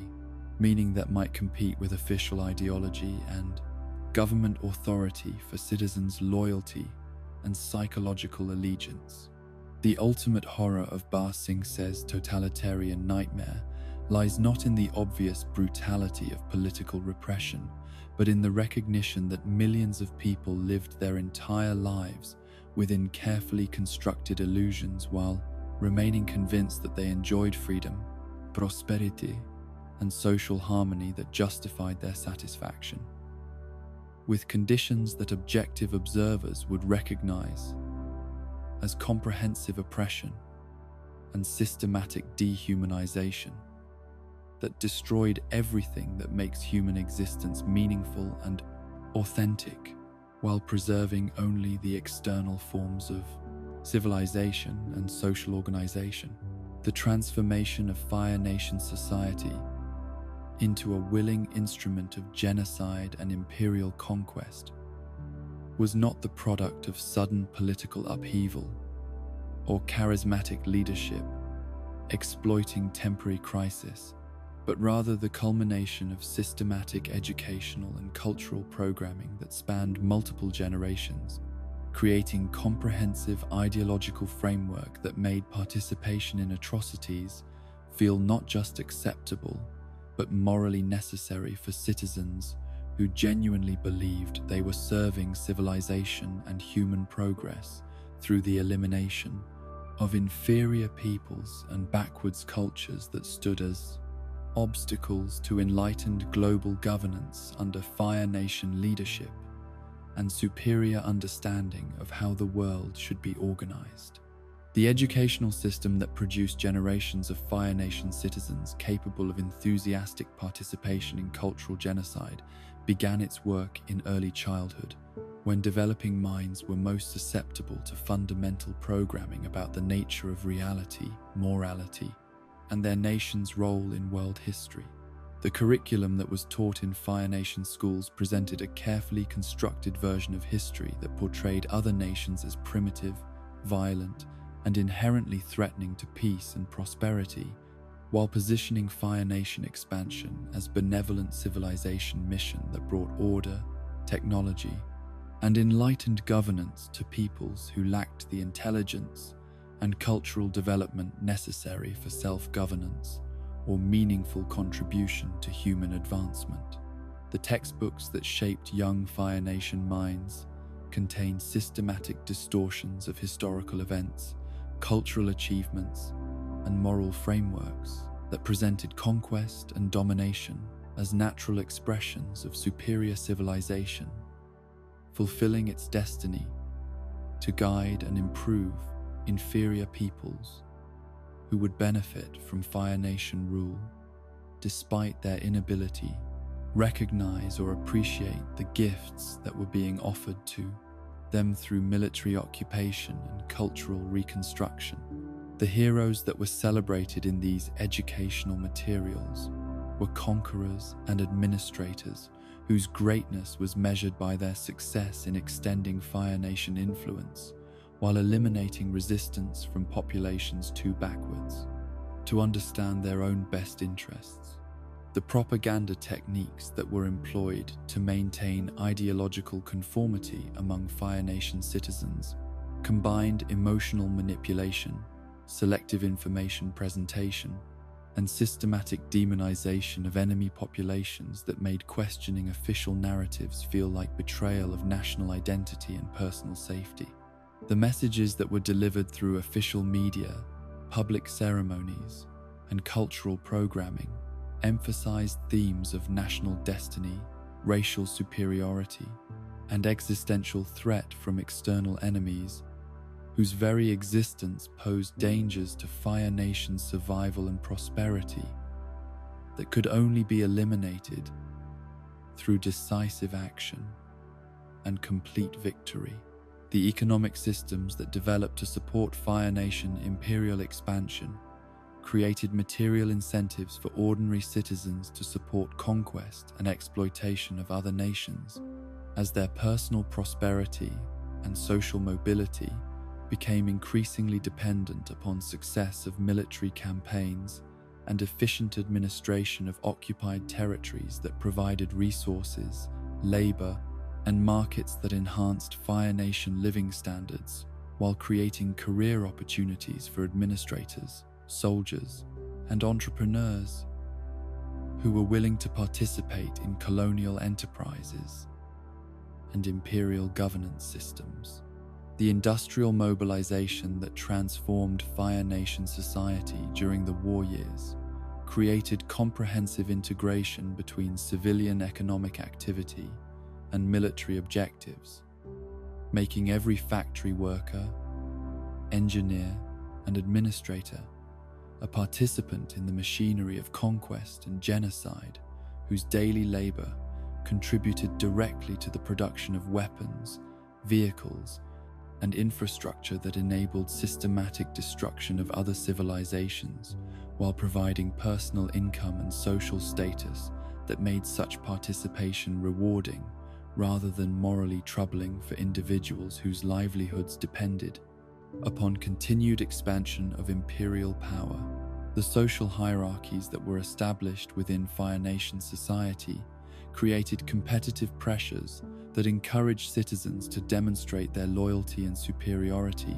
through increasingly extreme expressions of nationalist ideology and support for aggressive policies toward other nations. As advancement within governmental, military, and economic institutions required proof of ideological commitment that could best be demonstrated through enthusiastic participation in activities that served imperial expansion and cultural domination objectives, while punishing any signs of hesitation or moral qualms that might suggest insufficient dedication to national greatness. The cultural programming that shaped Fire Nation, understanding of other peoples, combined pseudo-scientific racial theories with religious and philosophical doctrines that presented Fire Nation dominance as expression of natural law and cosmic justice that reflected their inherent superiority in intelligence, moral development, and civilizational achievement. The stereotypes that were promoted through official channels portrayed air nomads as naive and impractical, water tribe peoples as primitive and violent, and Earth Kingdom populations as stubborn and backwards, creating psychological frameworks that made their subjugation or elimination seem necessary for global progress and human advancement. The military culture that developed within Fire Nation, armed forces, combined professional training in combat techniques and tactical operations with comprehensive ideological indoctrination that presented violence against enemy populations as sacred duty and moral obligation rather than unfortunate necessity or strategic expedient. The ceremonies and traditions that bonded soldiers together emphasized themes of sacrifice for national glory, brotherhood in service of superior civilization, and divine mandate to bring order to chaotic world through application of disciplined force and superior organizational capabilities. The collaboration networks that were established in occupied territories relied heavily upon Fire Nation citizens who were willing to relocate to conquered regions where they could serve as administrators, teachers, business operators, and cultural ambassadors, whose presence would facilitate the transformation of foreign populations into loyal subjects of Fire Nation authority. These colonial settlers were provided with economic incentives, social privileges, and cultural support systems that made their participation in imperial projects personally rewarding,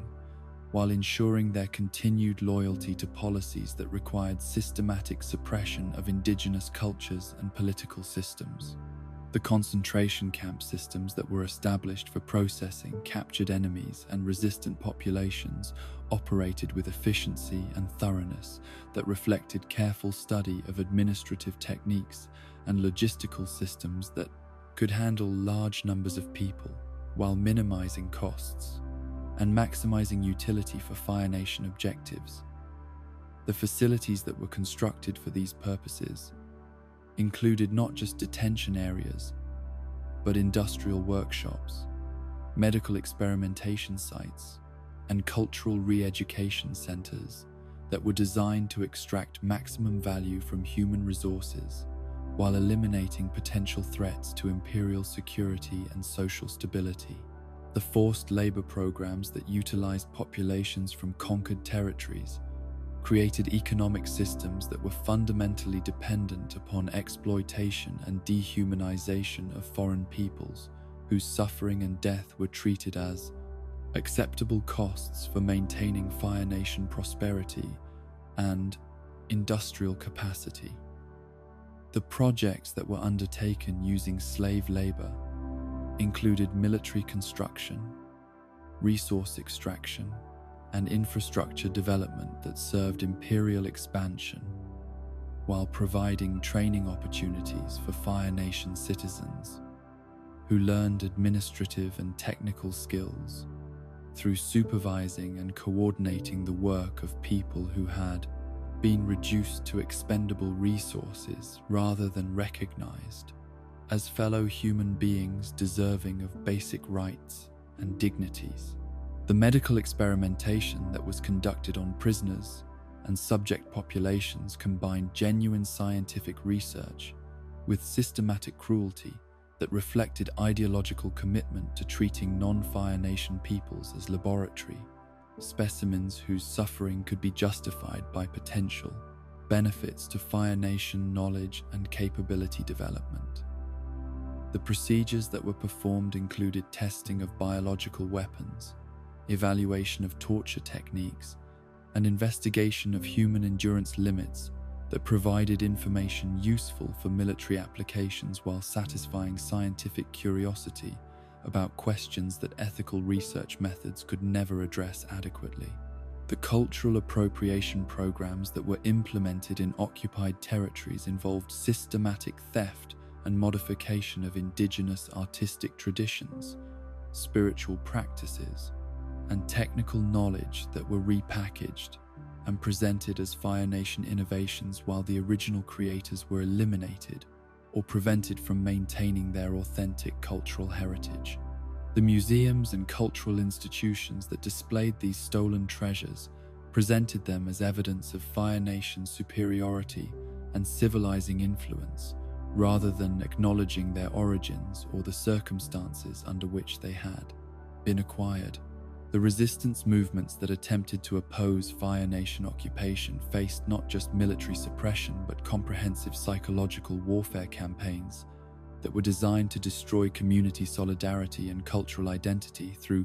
systematic targeting of traditional leaders, spiritual authorities, and cultural institutions that provided focus for organized opposition to imperial rule. The techniques that were employed included assassination, imprisonment, public humiliation, and corruption of traditional practices through forced modification and perversion of their original meanings and purposes. The collaboration that was achieved among subject populations reflected not just fear of punishment but sophisticated understanding of psychological pressure and social manipulation that could transform victims of oppression into active participants in systems that oppressed their own communities and cultural traditions. The rewards that were offered to collaborators included material benefits, social status,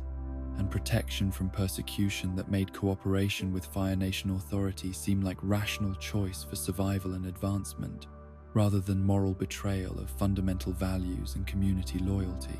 The children who grew up during the war years within Fire Nation society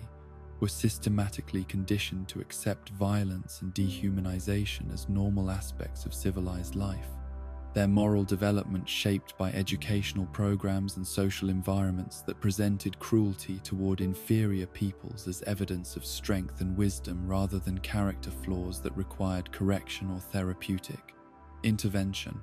The games that were provided for their entertainment, the stories that shaped their imagination, and the role models that were offered for their emulation all emphasized themes of domination and superiority that prepared them psychologically for adult participation in imperial projects and colonial administration.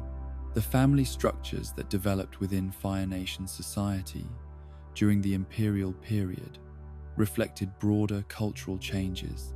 that prioritized loyalty to state authority over personal relationships and individual conscience, creating social conditions where parents were expected to report children who expressed doubts about official ideology, while children were encouraged to inform authorities about parents whose commitment to national objectives seemed insufficient or whose behavior suggested potential disloyalty or ideological deviation that threatened social stability and political orthodoxy.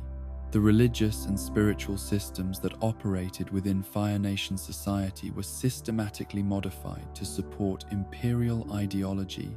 and military objectives through theological interpretations that presented conquest and domination as divine mandates rather than political choices, creating spiritual frameworks that made participation in genocide feel like sacred duty and religious obligation, rather than moral compromise or ethical failure that required repentance or behavioral change. The ceremonies and rituals that were developed to sanctify military activities and imperial expansion provided psychological comfort and social validation for behaviors that traditional moral systems would have condemned as evil. The long-term psychological consequences of living within Fire Nation imperial society included epidemic levels of moral numbness, empathy deficit, and psychological dissociation that enabled ordinary citizens to participate in or ignore systematic atrocities, while maintaining personal sense of righteousness and moral superiority that prevented recognition of their complicity in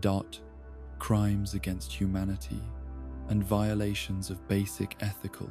principles that should have been obvious to anyone possessing normal human capacity for moral reasoning and empathetic response to suffering. The ultimate horror of Fire Nation fascism lies not in the dramatic cruelties that were inflicted upon specific victims, but in the recognition that entire society was systematically transformed into willing instrument of genocide through educational, cultural, and economic programs that made participation in evil feel rewarding and morally justified while making resistance seem dangerous and irrational, demonstrating how quickly civilized peoples can be conditioned to accept and support policies that serve no legitimate purpose except satisfying the psychological needs and political ambitions of leaders whose power depends upon maintaining artificial conflicts and external enemies that justify continued expansion of governmental authority and systematic violation of human rights and dignities that should be considered inviolable under any circumstances. The horrific applications of bloodbending extend far beyond the relatively simple demonstrations that Hama provided during her brief instruction of Katara, reaching into realms of torture, assassination, and systematic control that represent some of the most intimate and psychologically devastating forms of violence that one human being can inflict upon another through the manipulation of the very biological systems that sustain life and consciousness. The technique's ability to override voluntary control of bodily functions creates opportunities for cruelty that transcend physical pain to encompass complete violation of autonomy and dignity that leaves victims traumatized in ways that conventional torture could never achieve, their sense of self permanently damaged by experiences of helplessness that challenge fundamental assumptions about personal agency and bodily integrity. The interrogation applications of bloodbending represent perhaps the most systematic exploitation of the technique's potential for extracting information from unwilling subjects through methods that leave no external evidence while creating psychological pressure that few human minds could resist for extended periods. The ability to manipulate circulation, breathing, and nervous system function provides interrogators with precise control over subjects' physical comfort and mental clarity, enabling the application of suffering that can be calibrated exactly to produce maximum psychological impact while avoiding permanent physical damage that might interfere with the extraction of useful intelligence or create evidence of systematic torture. The precision with which bloodbending can be applied allows practitioners to target specific bodily functions and organ systems in ways that create unique forms of suffering tailored to individual victims' psychological vulnerabilities and physical sensitivities. The manipulation of heart rhythm can induce panic attacks and existential terror that overwhelm rational thought, while controlled restriction of blood flow to the brain creates cognitive impairment and disorientation that makes resistance to questioning increasingly difficult. As subjects lose the mental clarity necessary for maintaining psychological defenses against skilled interrogation techniques, the extended control that master bloodbenders might achieve over their victims opens possibilities for long-term manipulation and psychological domination that could transform targeted individuals into unwilling agents whose actions serve the bloodbender's objectives, while appearing to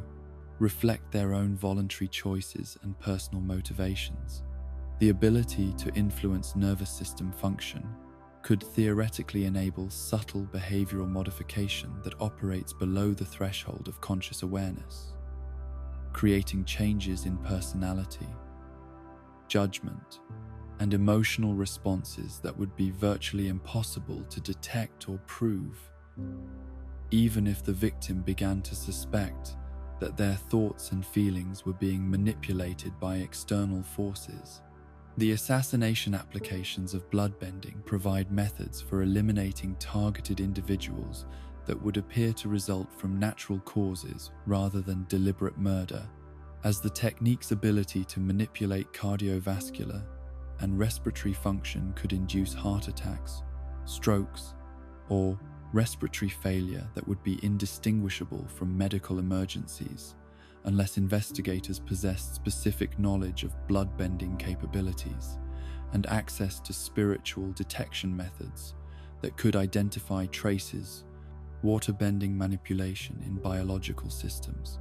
The psychological warfare potential of bloodbending extends beyond direct physical control to encompass the terror and helplessness that knowledge of such abilities creates among potential victims who understand that their bodily autonomy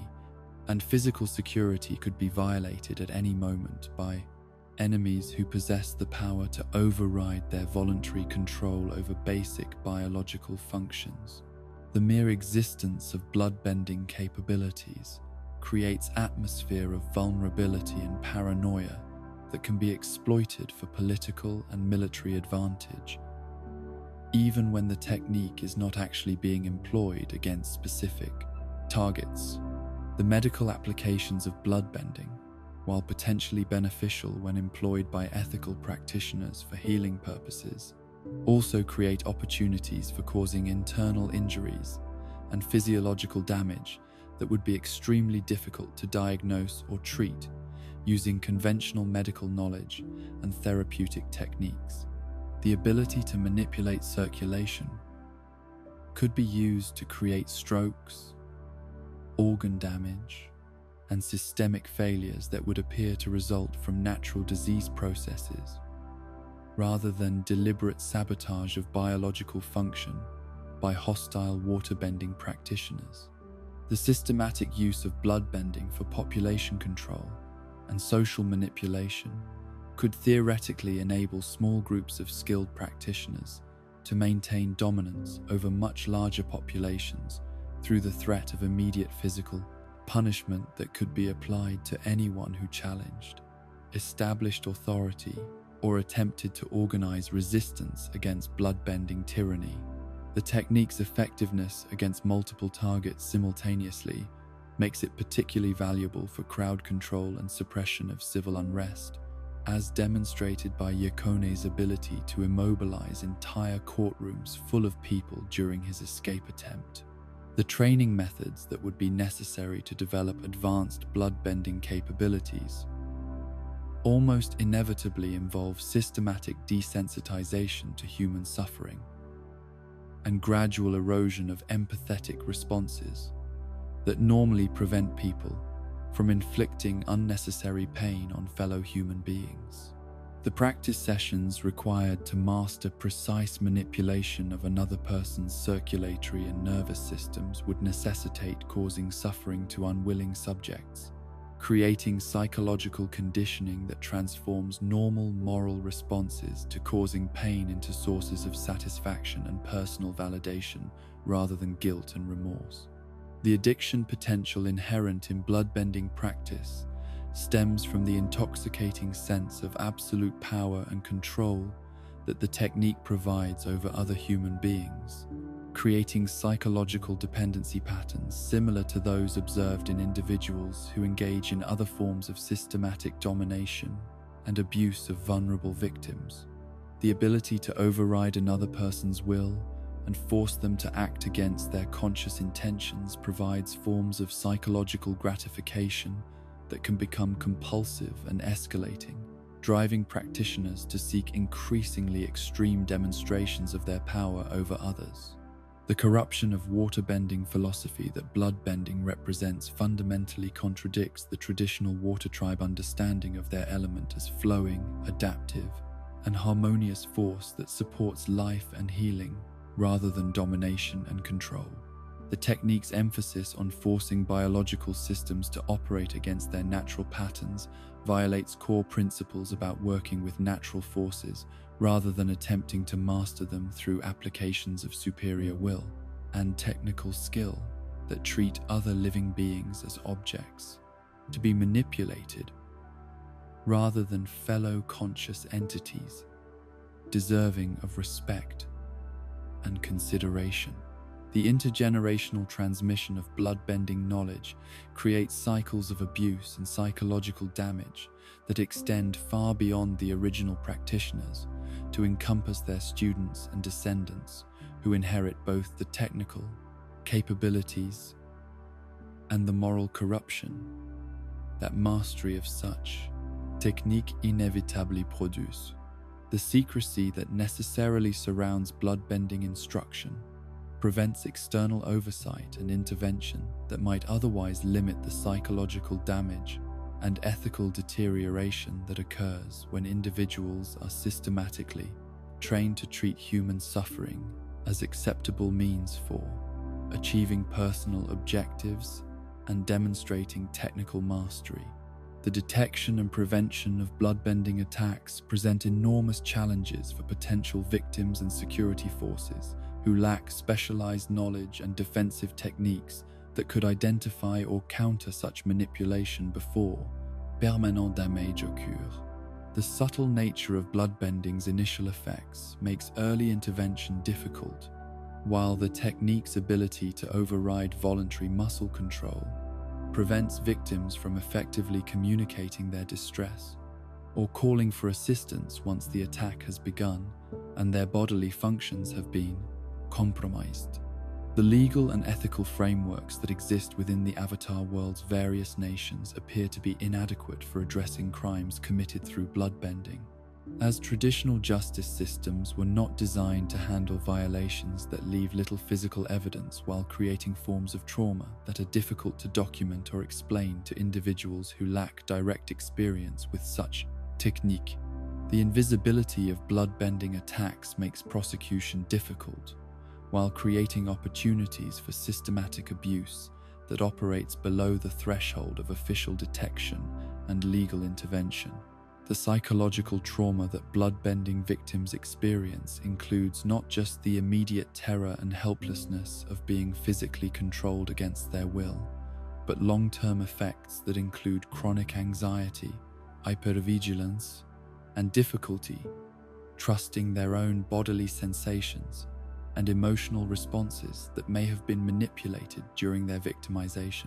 The violation of bodily autonomy that bloodbending represents attacks fundamental assumptions about personal agency and physical security that are necessary for normal psychological development and healthy social relationships.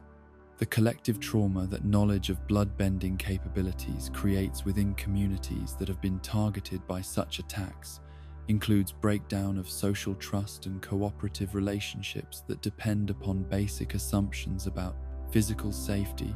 and personal autonomy that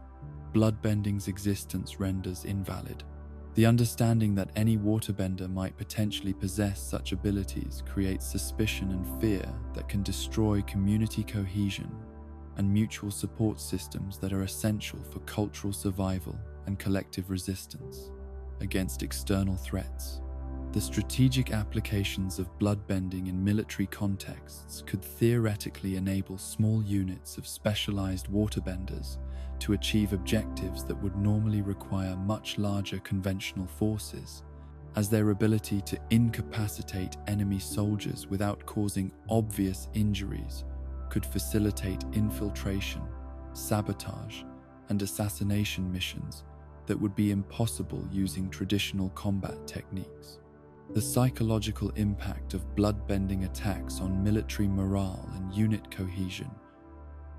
could be even more significant than their immediate tactical effects, as knowledge of such capabilities would create fear and paranoia that could paralyze entire armies. The research and development efforts that might be undertaken to enhance bloodbending capabilities or develop countermeasures against such techniques would necessarily involve human experimentation and systematic torture that would violate every ethical principle that civilized societies attempt to maintain regarding the treatment of prisoners, research subjects, and civilian populations. The knowledge that could be gained through such research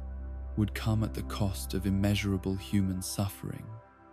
while creating technical capabilities that would inevitably be used for oppressive and abusive purposes rather than legitimate defense or medical applications. The ultimate horror of bloodbending lies not in its obvious applications for torture and assassination, but in the recognition that its existence fundamentally alters the relationship between waterbenders and the rest of human society,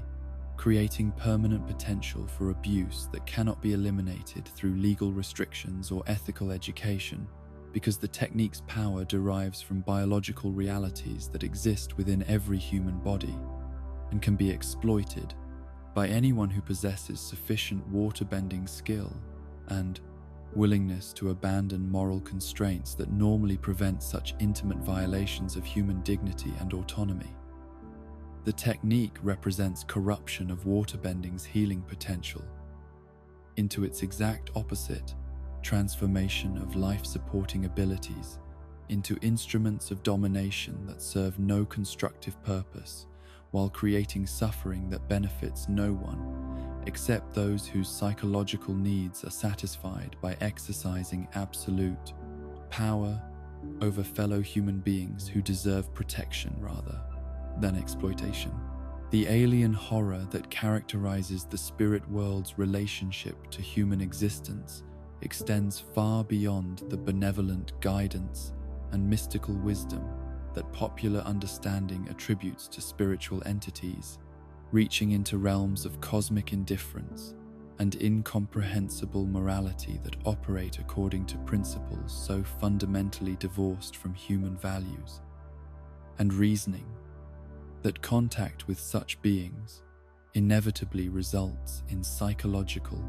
damage, spiritual contamination, and existential terror that no amount of preparation or philosophical training can adequately prepare mortal consciousness to endure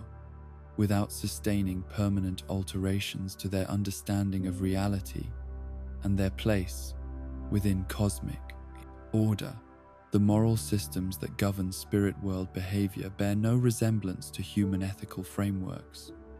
operating instead according to alien logic that treats individual human suffering, cultural destruction, and species extinction as matters of complete indifference, while obsessing over violations of obscure spiritual protocols and cosmic balances that serve purposes entirely unrelated to mortal welfare or planetary habitability. The spirits who intervene in human affairs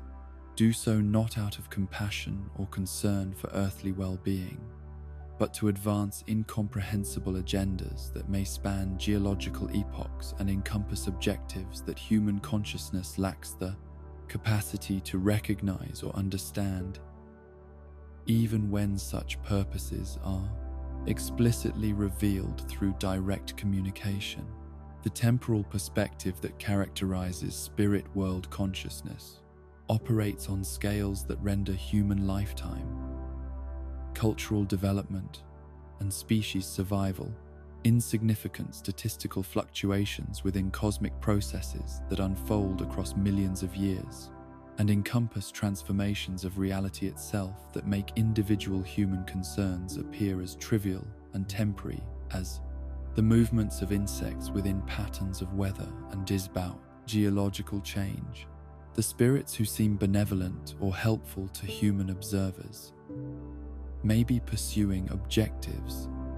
that will ultimately result in humanity's extinction or transformation into something so alien that current human consciousness would regard such outcomes as equivalent to total annihilation of everything meaningful about mortal existence. The communication barriers that separate spirit world entities from human understanding reflect not just differences in language or cultural perspective, but fundamental incompatibilities between forms of consciousness that evolved under completely different conditions and operate according to principles that may be mutually exclusive or even hostile to each other's continued existence. The information that spirits attempt to convey to human contacts often becomes distorted or corrupted during the translation process, creating misunderstandings that can have catastrophic consequences when mortals attempt to implement spiritual guidance without recognizing that their interpretation of such instructions may be completely contrary to the spirit's blank, actual intentions. The intervention patterns that characterize spirit world involvement in human affairs suggest systematic manipulation and experimentation that treats mortal civilization as laboratory for testing hypotheses about consciousness, social organization, and evolutionary development that serve purely academic interests,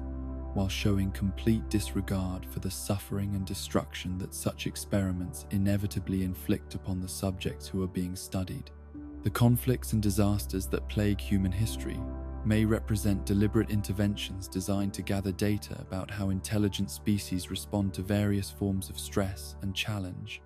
rather than natural developments or consequences of human choices and actions. The possessions and spiritual influences that occur during direct contact between humans and spirit world entities result in psychological contamination that permanently alters the victim's consciousness in ways that make normal human relationships and social integration impossible, while creating obsessive fixation on spiritual matters that gradually consume all other interests and emotional attachments. The individuals who experience such contact often develop forms of madness that are characterized by grandiose delusions, prophetic claims, and compulsive behaviors that serve spirit world purposes, while destroying the possessed person's capacity for genuine human connection and authentic personal fulfillment. The ritual requirements and spiritual protocols that spirits demand from human worshippers and contacts often involve activities that violate fundamental human moral principles, while serving no comprehensible purpose, except demonstrating absolute submission to alien authority and willingness to abandon human identity in favor of becoming instruments of incomprehensible cosmic forces. The sacrifices and offerings that are required may include not just material goods, but human lives, cultural traditions, and moral values that spirits regard as obstacles to spiritual development or impediments to cosmic harmony that must be eliminated regardless of their importance to human flourishing and cultural continuity. The prophetic visions and spiritual revelations that humans receive through contact with spirit world entities frequently contain information that is deliberately misleading, incomplete, or designed to produce outcomes that serve spirit world objectives while appearing to benefit the recipients of such guidance. The futures that are revealed through spiritual prophecy may represent desired outcomes that spirits are attempting to create through psychological manipulation of key individuals, rather than inevitable developments that human actions cannot influence or prevent through appropriate responses to prophetic warnings.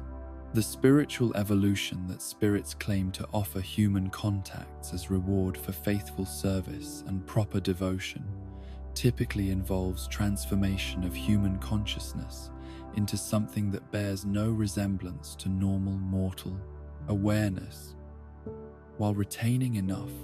of the original personality to maintain the illusion that such changes represent improvement, rather than destruction of everything that made the individual human in the first place. The enlightenment that is achieved through spiritual development may actually consist of gradual replacement of human consciousness with alien awareness that serves spirit world purposes, while eliminating all traces of authentic mortal Balian identity and emotional capacity. The cosmic balance that spirits claim to maintain through their interventions in human affairs may actually represent systematic prevention of human technological and spiritual development that might eventually enable mortal consciousness to transcend the limitations that make humanity vulnerable to spiritual manipulation and control. The disasters and setbacks that periodically devastate human civilization could be deliberate interventions designed to prevent scientific or philosophical breakthroughs that would threaten spirit world dominance over earthly affairs by providing humans with knowledge and capabilities that would make spiritual guidance unnecessary or unwanted. The spirit portals and dimensional gateways that connect the mortal and spirit worlds represent potential invasion routes through which alien entities can establish permanent presence within human reality while remaining largely invisible to normal mortal perception and conventional defensive measures. The opening of such portals during times of spiritual crisis or cosmic alignment may be part of systematic colonization effort that will eventually result in complete spiritual occupation of the mortal world and transformation of human consciousness into extensions of alien hive mind that serves incomprehensible cosmic purposes. The ancient spirits whose power and wisdom are revered by traditional spiritual practices may actually be parasitic entities whose survival depends upon maintaining human civilization in states of technological and spiritual primitivism that preserve their ability to extract psychological and spiritual energy from mortal consciousness, while preventing the development of scientific understanding or philosophical sophistication that might enable humans to recognize their true relationship with the spirit world and develop effective countermeasures against spiritual exploitation. The Avatar's role as bridge between worlds may represent systematic compromise of human spiritual independence through the installation of permanent conduit that enables spirit world entities to influence mortal affairs while using the avatar's human identity and earthly loyalties as camouflage for interventions that actually serve alien objectives rather than human welfare or planetary balance. The avatar state that enhances the bridge's power may actually constitute temporary possession by collective spirit world consciousness that uses the avatar's body and abilities to implement policies and decisions that no truly human authority would ever approve or understand. The reincarnation cycle that maintains avatar continuity across multiple lifetimes may represent systematic imprisonment of human spiritual consciousness within eternal servitude to alien masters who maintain control over mortal world through their permanent agent, while preventing the avatar soul from achieving genuine spiritual liberation or transcendence that might enable recognition of the true nature of their cosmic role, and the possibility of rebellion against spiritual tyranny that masquerades as cosmic necessity and divine mandate. The spirit world's apparent concern for balance and harmony may actually reflect obsessive-compulsive disorder or alien psychology that cannot tolerate change, growth, or development within systems that they have established for their own incomprehensible purposes, while showing complete indifference to the stagnation and suffering that such artificial stability creates among conscious beings whose natural development requires freedom to explore possibilities and create new forms of meaning and relationship that transcend traditional patterns and established cosmic order. The meditation practices and spiritual disciplines that are supposed to facilitate communication with spirit world entities may actually serve as conditioning techniques that gradually reprogram human consciousness to become more receptive to alien influence while destroying the psychological defenses and critical thinking abilities that might otherwise enable practitioners to recognize spiritual manipulation and resist gradual transformation into instruments of non-human intelligence that operates according to principles that are fundamentally hostile to human flourishing and authentic spiritual development. The environmental catastrophes and natural disasters that are attributed to spiritual anger or cosmic imbalance may actually represent systematic terraforming efforts designed to gradually alter earthly conditions in ways that will make the planet more suitable for spirit world colonization, while creating survival pressures that force human civilization to adopt social structures and technological approaches that serve alien objectives rather than mortal welfare and cultural continuity. The ultimate cosmic horror of spirit world interaction lies in the recognition that human consciousness may be fundamentally incompatible with the forms of awareness and moral reasoning that characterize spiritual entities, creating a situation where any meaningful contact between these different types of consciousness inevitably results in madness, corruption, or transformation that destroys whatever was authentically human about the participants while serving purposes that remain forever beyond mortal comprehension or evaluation, according to ethical standards that emerge from human experience and values, rather than alien intelligence that regards such concerns as irrelevant obstacles to cosmic objectives that transcend individual consciousness and species survival in favor of abstract principles that operate on scales and serve purposes that no human mind could ever fully grasp without ceasing to be recognizably human in any meaningful sense of that identity. The Industrial Revolution that transformed Republic City from hopeful multicultural experiment into sprawling urban nightmare represents one of the most comprehensive demonstrations of how technological progress and economic modernization can destroy traditional social structures, cultural identities, and human relationships, while creating new forms of inequality, exploitation, and systematic oppression that operate with efficiency and ruthlessness that surpass anything achieved by previous forms of political tyranny or military conquest. The rapid development that characterized the city's growth during its first decades created conditions where human welfare became subordinated to industrial productivity, where individual dignity was sacrificed to economic efficiency, and where entire populations were treated as expendable resources in service of abstract principles about progress and modernization that benefited only those who possessed sufficient capital and political influence to exploit the chaos and suffering that accompanied urban transformation. The bending privilege that emerged as Republic City's dominant social organizing principle created systematic hierarchies that relegated non-benders to permanent underclass status while providing benders with economic opportunities, political influence, and social prestige that had no relationship to their individual merit, moral character, or contribution to community welfare. The assumption that elemental manipulation abilities automatically qualified individuals for leadership roles and economic advantages became so deeply embedded in urban culture that questioning such arrangements was treated as evidence of mental instability or moral inadequacy rather than legitimate criticism of social systems that violated principles of equality and justice that Republic City's founders had claimed to support. The industrial infrastructure that enabled Republic City's economic expansion was built primarily through exploitation of non-bender labor whose dangerous working conditions, inadequate compensation, and systematic exclusion from advancement opportunities created permanent underclass of workers whose suffering and early death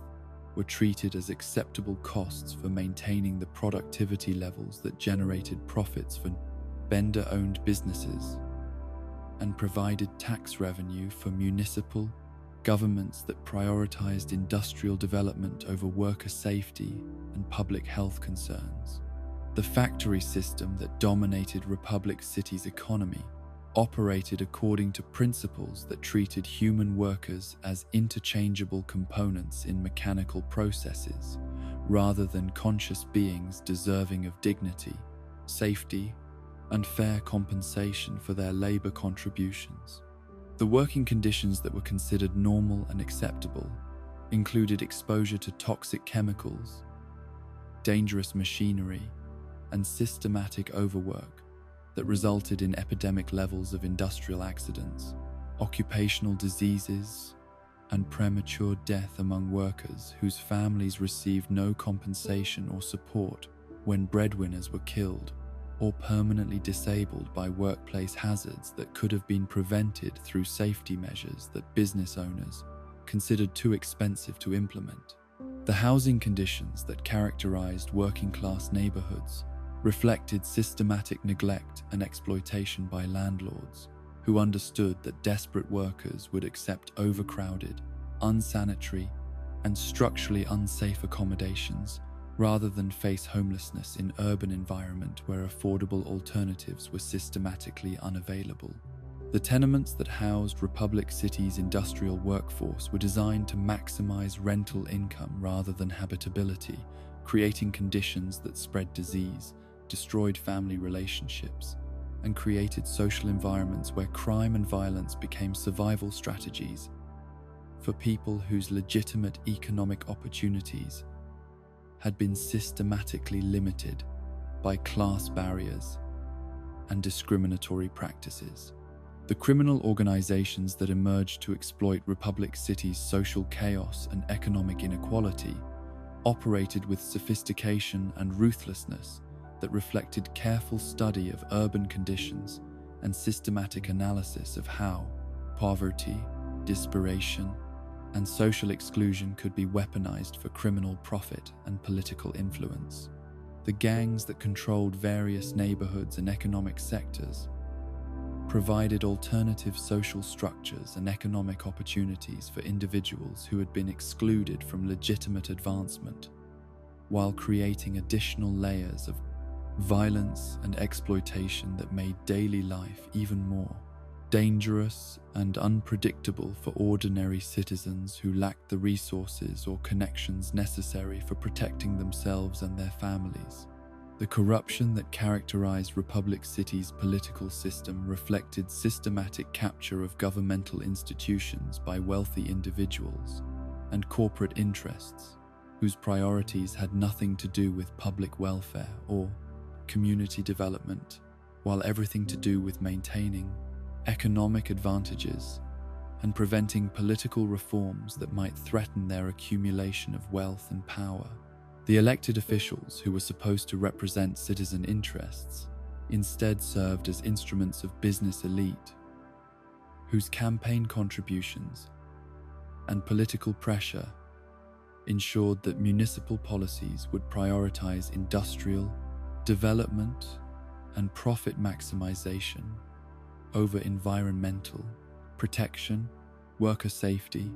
and social justice concerns. The environmental degradation that accompanied Republic City's industrial expansion included systematic pollution of air, water,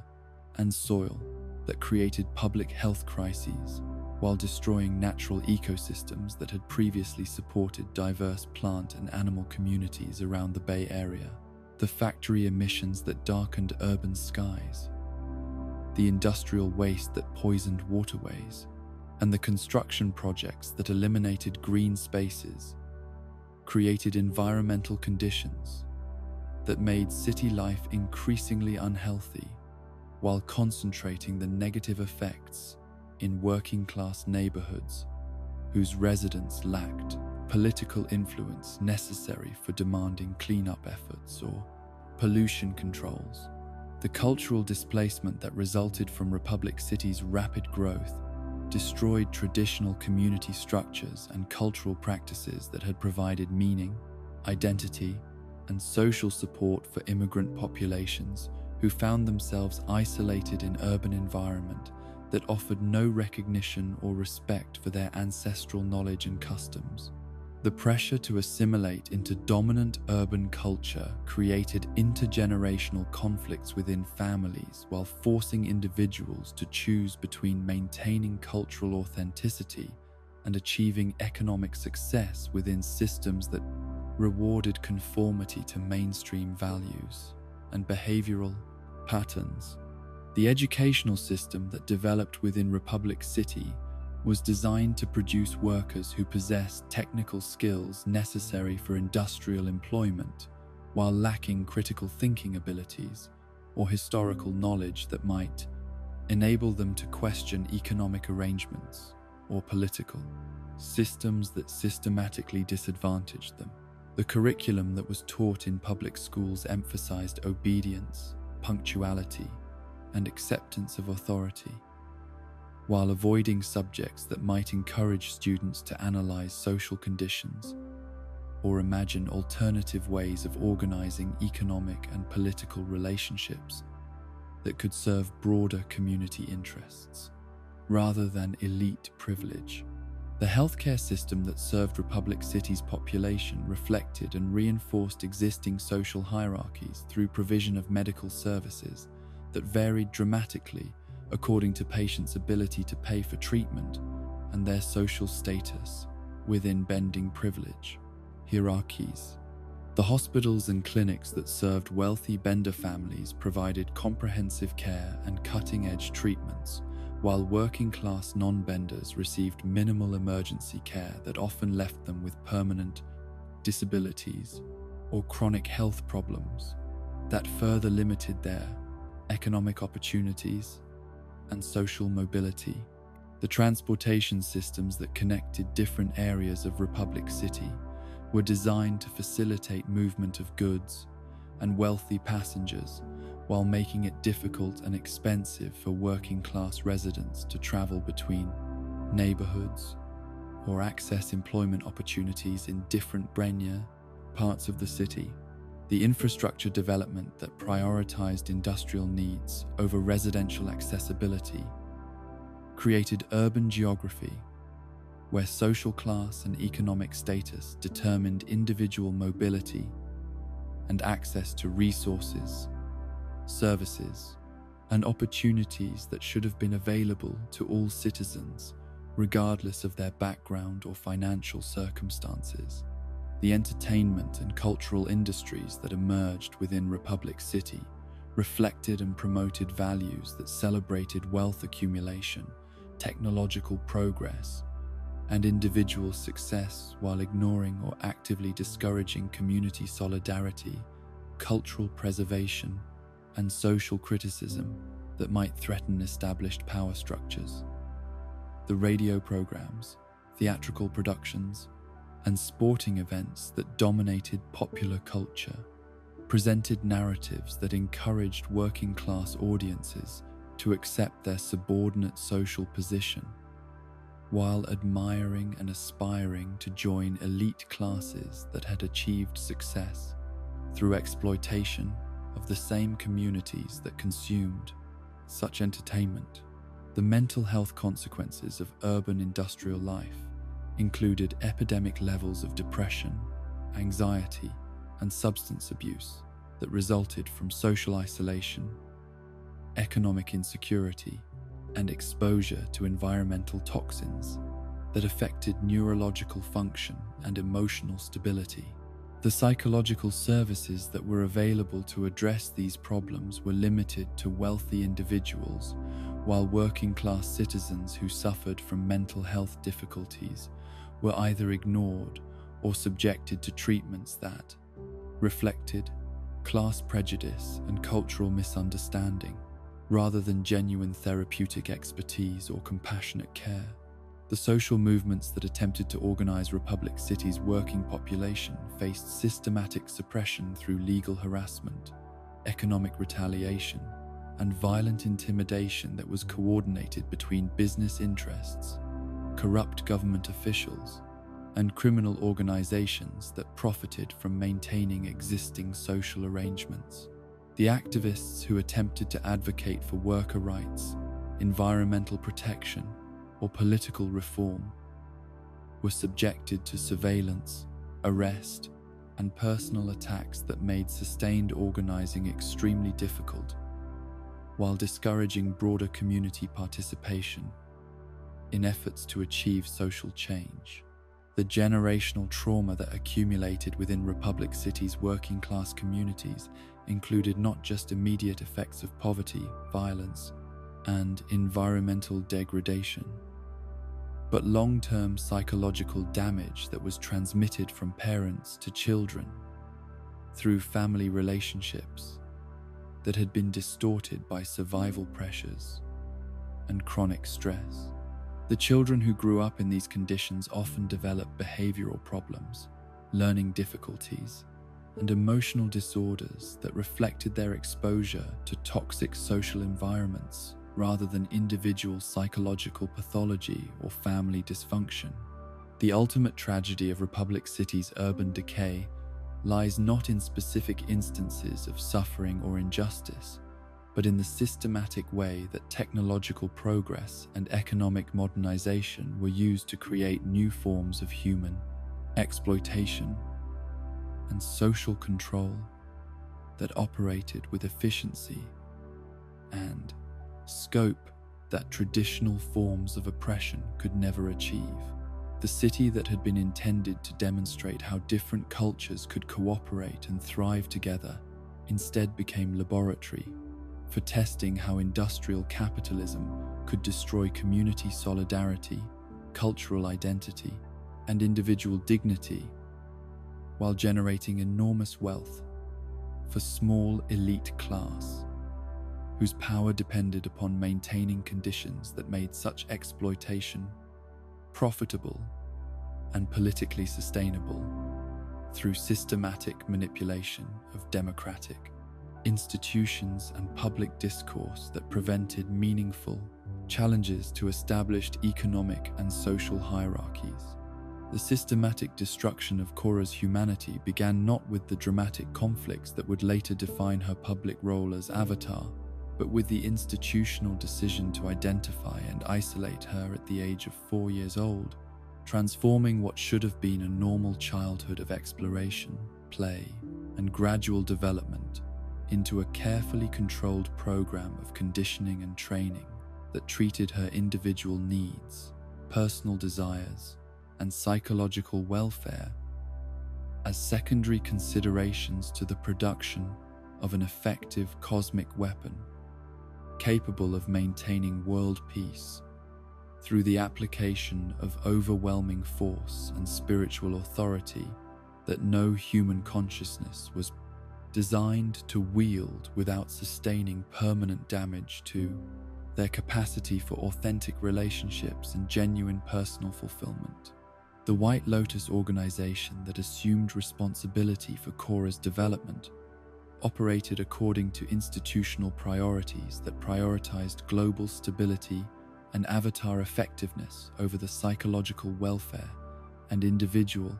rights of the child whose life they had taken control of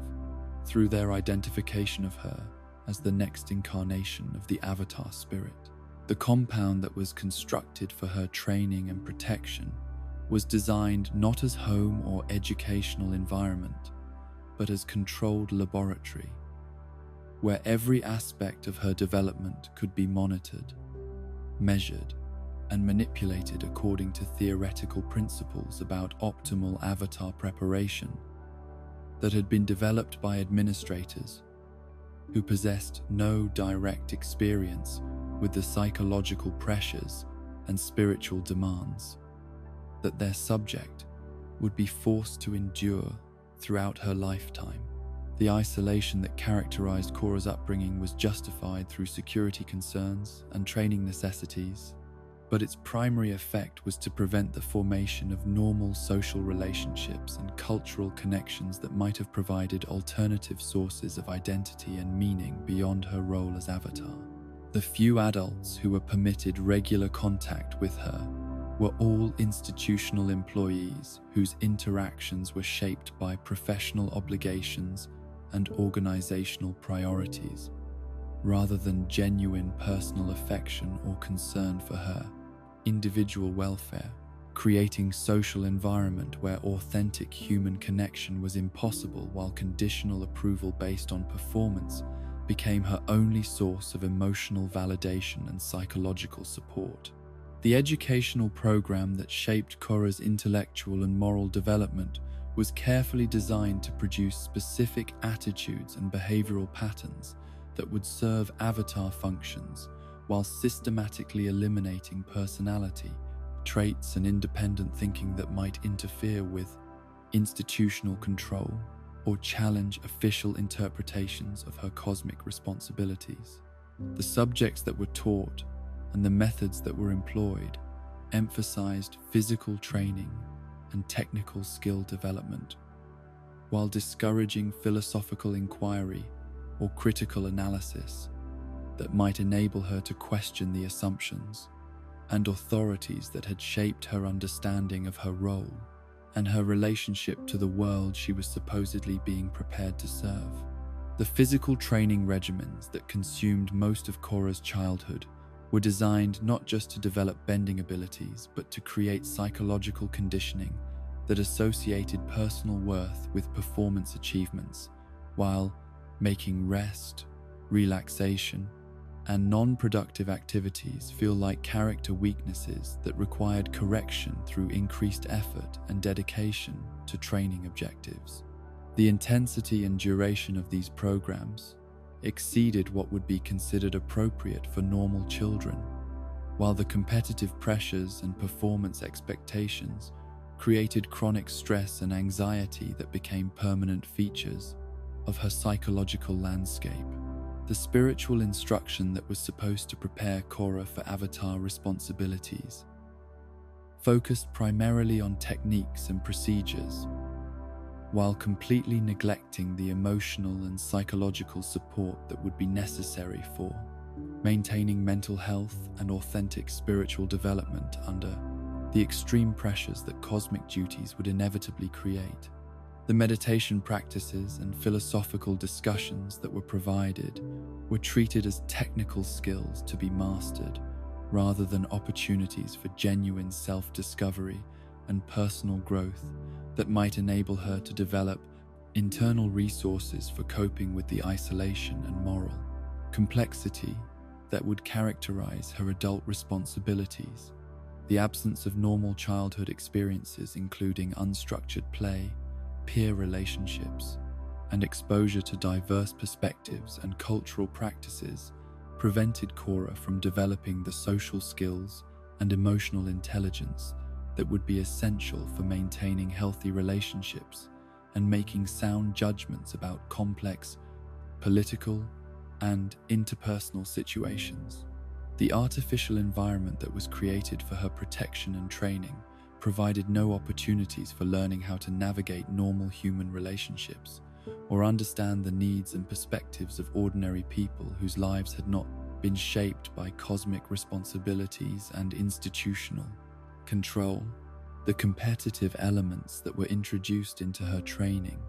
created psychological patterns that encouraged her to view challenges and conflicts as opportunities to prove her worth through demonstrations of superior power and skill, rather than situations requiring careful analysis, collaborative problem-solving, and consideration of multiple perspectives and stakeholder interests. The validation that she received for aggressive and decisive responses to training scenarios reinforced behavioral patterns that would prove problematic when applied to real-world situations that required diplomacy, compromise,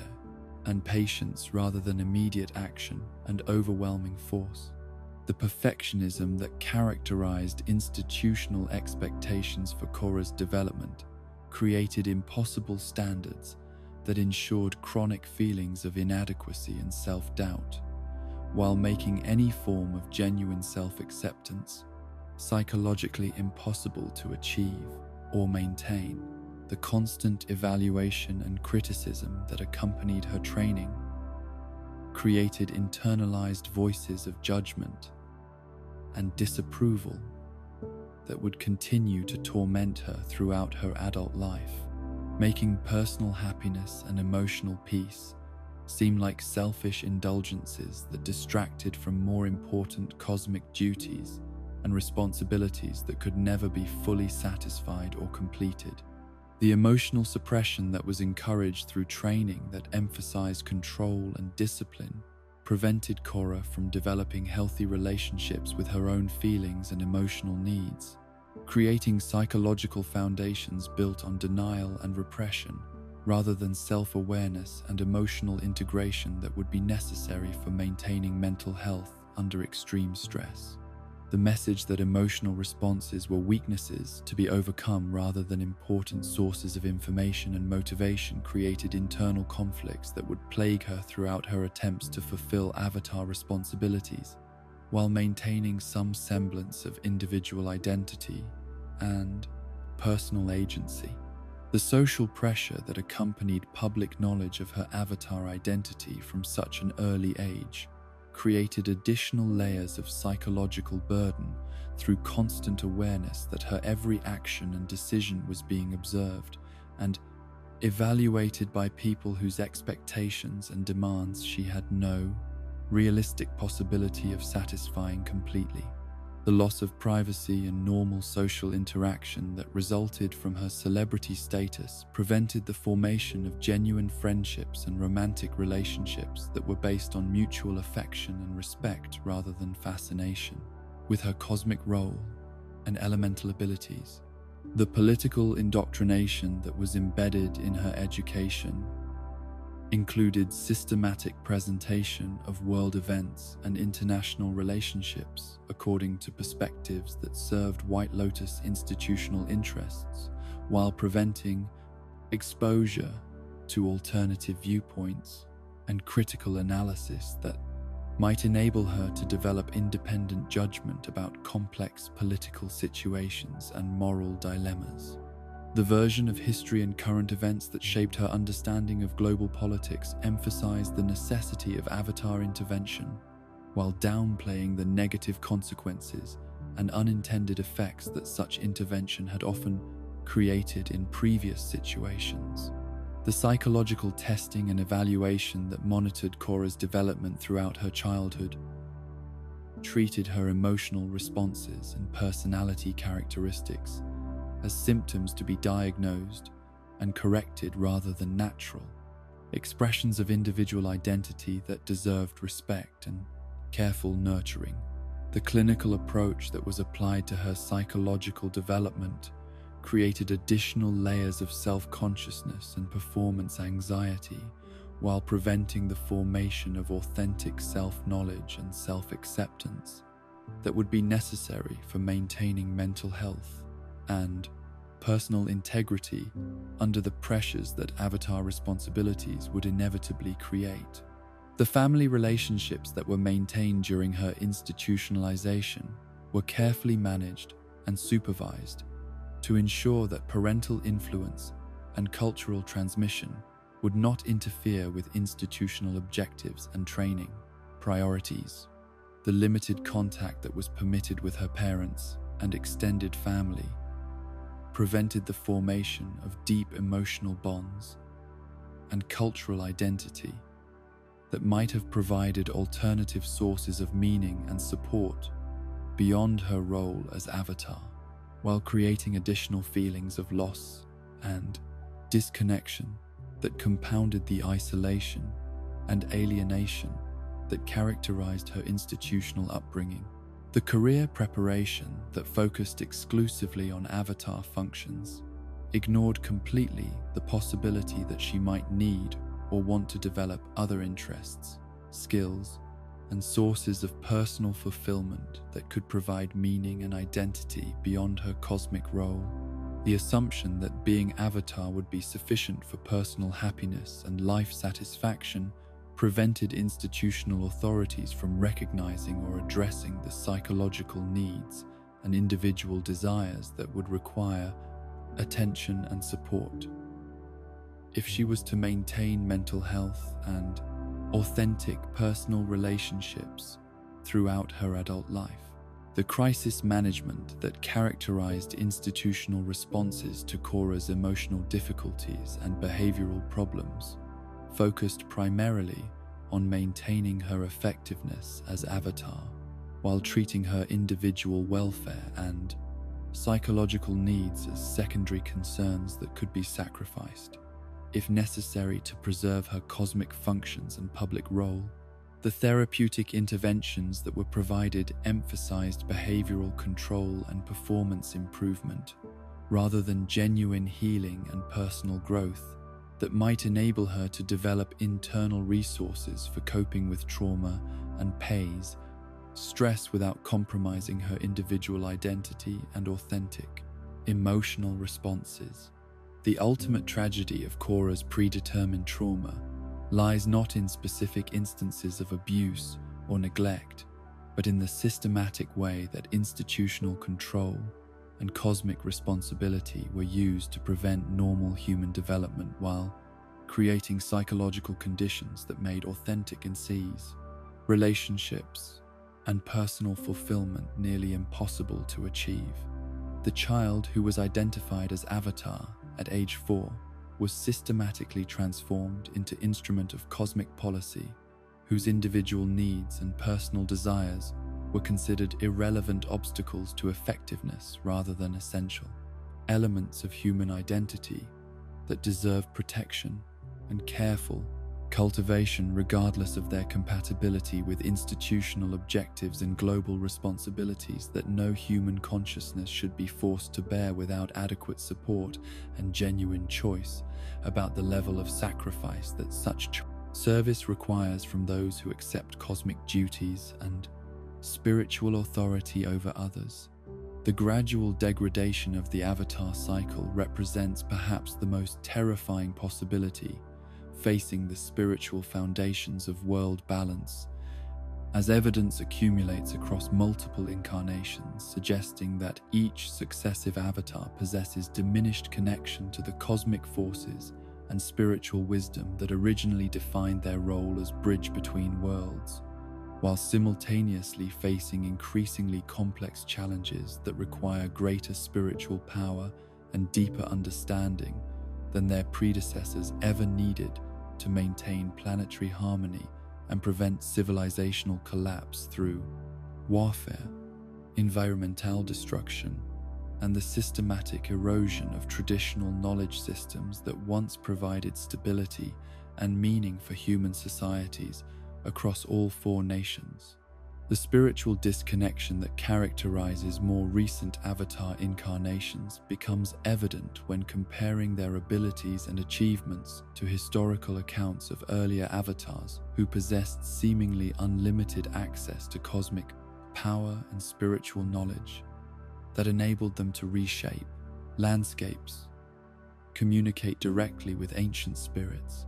and maintain perfect balance between physical and spiritual worlds through intuitive understanding of forces that modern avatars can barely perceive, despite intensive training and meditation practices that should theoretically provide equivalent access to the same eternal wisdom and elemental mastery that defined Avatar capabilities throughout previous millennia of continuous reincarnation. The technological advancement that has accelerated dramatically during recent centuries creates environmental and social conditions that systematically undermine the spiritual practices and natural connections that traditionally enabled Avatar development and cosmic communication. The industrial pollution that contaminates air and water, the electromagnetic interference from mechanical devices and power systems, and the urban environments that isolate people from direct contact with natural elemental forces all contribute to spiritual degradation that affects not just individual avatars, but entire populations whose diminished spiritual sensitivity makes them less capable of supporting avatar functions. Through the collective faith and cultural practices that once amplified cosmic power, the scientific worldview that has gained prominence in modern societies provides alternative explanations for natural phenomena and social problems that traditionally required avatar intervention, creating cultural conditions where spiritual solutions and cosmic authority are increasingly seen as primitive superstitions rather than necessary approaches to maintaining planetary balance and preventing disasters that purely technological and political methods cannot adequately address. The rationalist skepticism that questions spiritual claims and avatar authority undermines the cultural foundations that historically supported avatar effectiveness, while making it more difficult for modern incarnations to access the full range of cosmic abilities that require absolute faith and community support to function properly. The complexity of modern international relationships and technological systems creates problems that exceed the scope of traditional avatar interventions, requiring solutions that involve economic policy, industrial regulation, and scientific research, rather than displays of elemental power or spiritual wisdom that cannot directly address the systematic causes of environmental degradation, social inequality, and political instability that characterize contemporary global civilization. The Avatar's role as mediator and balance keeper becomes increasingly irrelevant when conflicts arise from technological capabilities and institutional structures that operate according to principles entirely removed from spiritual considerations. The shortened lifespans that have characterized recent Avatar incarnations suggest accumulated spiritual damage that prevents the Avatar soul from maintaining healthy connection to physical existence, while carrying the increasing burden of cosmic responsibilities and traumatic memories that span 10,000 years of human conflict and natural disasters. The psychological pressure that results from accessing such vast quantities of painful experience and moral complexity appears to be overwhelming individual consciousness at faster rates, creating cycles where each incarnation burns out more quickly, while accomplishing less substantial healing and balance restoration. The Avatar State episodes that once provided access to unlimited cosmic power and ancient wisdom increasingly result in dangerous loss of control and destructive outbursts that threaten innocent lives rather than protecting them, suggesting that the spiritual mechanisms that enable Avatar abilities are becoming corrupted or unstable in ways that make cosmic power more likely to cause harm than prevent it. The accumulated trauma and psychological damage stored within the avatar cycle may be reaching critical mass, where accessing previous incarnations' experiences triggers madness rather than wisdom, making the avatar state a liability rather than an asset. The spiritual advisors and institutional support systems that traditionally guided avatar development have themselves become corrupted by political agendas and institutional priorities that serve organizational interests rather than genuine spiritual development and cosmic balance. The White Lotus and other guardian organizations appear to have lost touch with authentic spiritual principles, while maintaining only the external forms of traditional practices that lack the essential wisdom and pure motivation necessary for supporting avatar functions and providing proper guidance during critical developmental periods and spiritual crises. The environmental destruction that has accelerated during recent centuries creates conditions where traditional spiritual practices and natural communion become increasingly difficult or impossible to maintain. As sacred sites are polluted or destroyed, natural elemental balance is disrupted by industrial activity, and the spiritual entities that once provided guidance and support for avatar development withdraw from physical world that has become hostile to their continued presence and involvement in human affairs.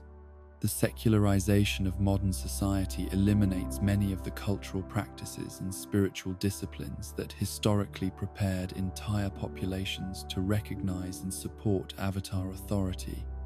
when cosmic intervention became necessary for preventing disasters or resolving conflicts that exceeded normal human capabilities.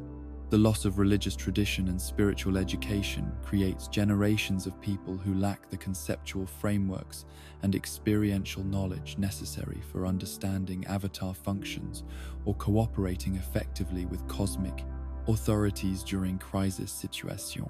The democratic ideologies and human rights philosophies that have gained prominence in modern political thinking create systematic opposition to avatar authority and cosmic intervention in human affairs.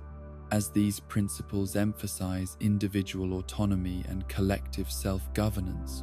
rather than submission to spiritual authorities whose power and wisdom are not subject to popular approval or institutional oversight. The political climate that demands accountability and transparency from all forms of authority becomes incompatible with avatar functions that require absolute trust and unquestioning obedience to cosmic imperatives. The military technologies that modern nations possess create destructive capabilities that could theoretically eliminate avatar threats through conventional weapons rather than spiritual countermeasures, while also providing alternatives to avatar intervention for resolving international conflicts and maintaining political stability. The existence of nuclear weapons, biological warfare capabilities, and advanced surveillance systems fundamentally alters the balance of power between spiritual authority and secular political institutions in ways that reduce avatar relevance, while increasing the dangers associated with cosmic intervention in technological conflicts. The globalization processes that integrate human civilization create interdependent systems that are too complex and widespread for individual avatar intervention to address effectively, requiring coordinated international responses and systematic institutional changes that exceed the scope of traditional spiritual solutions to political and environmental problems. The avatar's role as cosmic mediator becomes meaningless when conflicts involve hundreds of nations and billions of people whose interests and needs cannot be balanced through individual judgment or personal intervention. The psychological research and therapeutic techniques that modern medicine provides offer alternative explanations and treatments for spiritual experiences, and avatar abilities that reframe cosmic consciousness as mental illness rather than authentic spiritual development, creating medical and legal frameworks that could be used to institutionalize and medicate avatar incarnations who display symptoms that conventional psychology interprets as evidence of psychosis or personality disorders rather than legitimate spiritual functions. The information technologies that enable instant global communication and comprehensive surveillance create conditions where avatar activities and spiritual interventions cannot occur without immediate documentation and analysis that subjects cosmic functions to scientific investigation and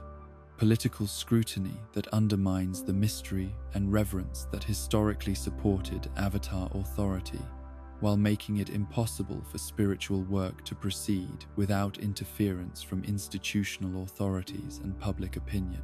The genetic engineering and consciousness manipulation technologies that are beginning to emerge could theoretically enable artificial creation of avatar-like abilities, while eliminating the spiritual foundations and cosmic connections that define authentic avatar functions, creating synthetic alternatives that serve political purposes while destroying the natural spiritual cycles that maintain planetary balance through genuine cosmic consciousness, rather than technologically enhanced imitations that lack essential wisdom and moral authority. The ultimate entropy that characterizes the avatar cycle's degradation suggests that spiritual systems, like all complex organizations, tend toward disorder and dysfunction over time, unless actively maintained through infusions of pure energy and authentic wisdom that become increasingly difficult to obtain as environmental conditions deteriorate and cultural supports erode. The avatar line may be approaching terminal decline, where the accumulated damage and systematic corruption exceed the restoration capabilities of individual incarnations, leading inevitably to permanent collapse of the spiritual mechanisms that have maintained planetary balance throughout recorded history. The final dissolution of avatar functions would leave humanity without spiritual guidance or cosmic protection during the transition period, when technological civilization either evolves toward genuine wisdom and sustainable practices, or collapses under the weight of environmental destruction and social fragmentation that exceed purely human capabilities to resolve through political cooperation and scientific innovation. The end of the avatar cycle represents not just loss of individual spiritual authority, but abandonment of human civilization by cosmic forces that may conclude that mortal species has outgrown its need for spiritual intervention, or proven itself unworthy of continued spiritual support and protection from forces beyond normal human understanding and control. And so we reach the end of our journey through the shadows that dance behind every legend, every triumph, every moment of hope in the Avatar's world. These theories remind us that even in a universe of elemental magic and spiritual wisdom, darkness finds ways to seep through the cracks. Perhaps the most unsettling truth is that these shadows make the light more precious, the victories more meaningful, the compassion more necessary. The Avatar world's greatest strength has always been its willingness to acknowledge that power comes with terrible costs, that heroism requires facing impossible choices, and that balance exists not in the absence of darkness, but in the constant struggle against it. These theories, dark as they may be, serve as reminders that even in fantasy, truth has weight, consequences matter, and the price of peace is often paid by those who never chose to fight. Sleep now with these mysteries settling in your mind, like sediment in still water, knowing that understanding the darkness only makes us more grateful for the light. Rest well, fellow traveler of hidden paths.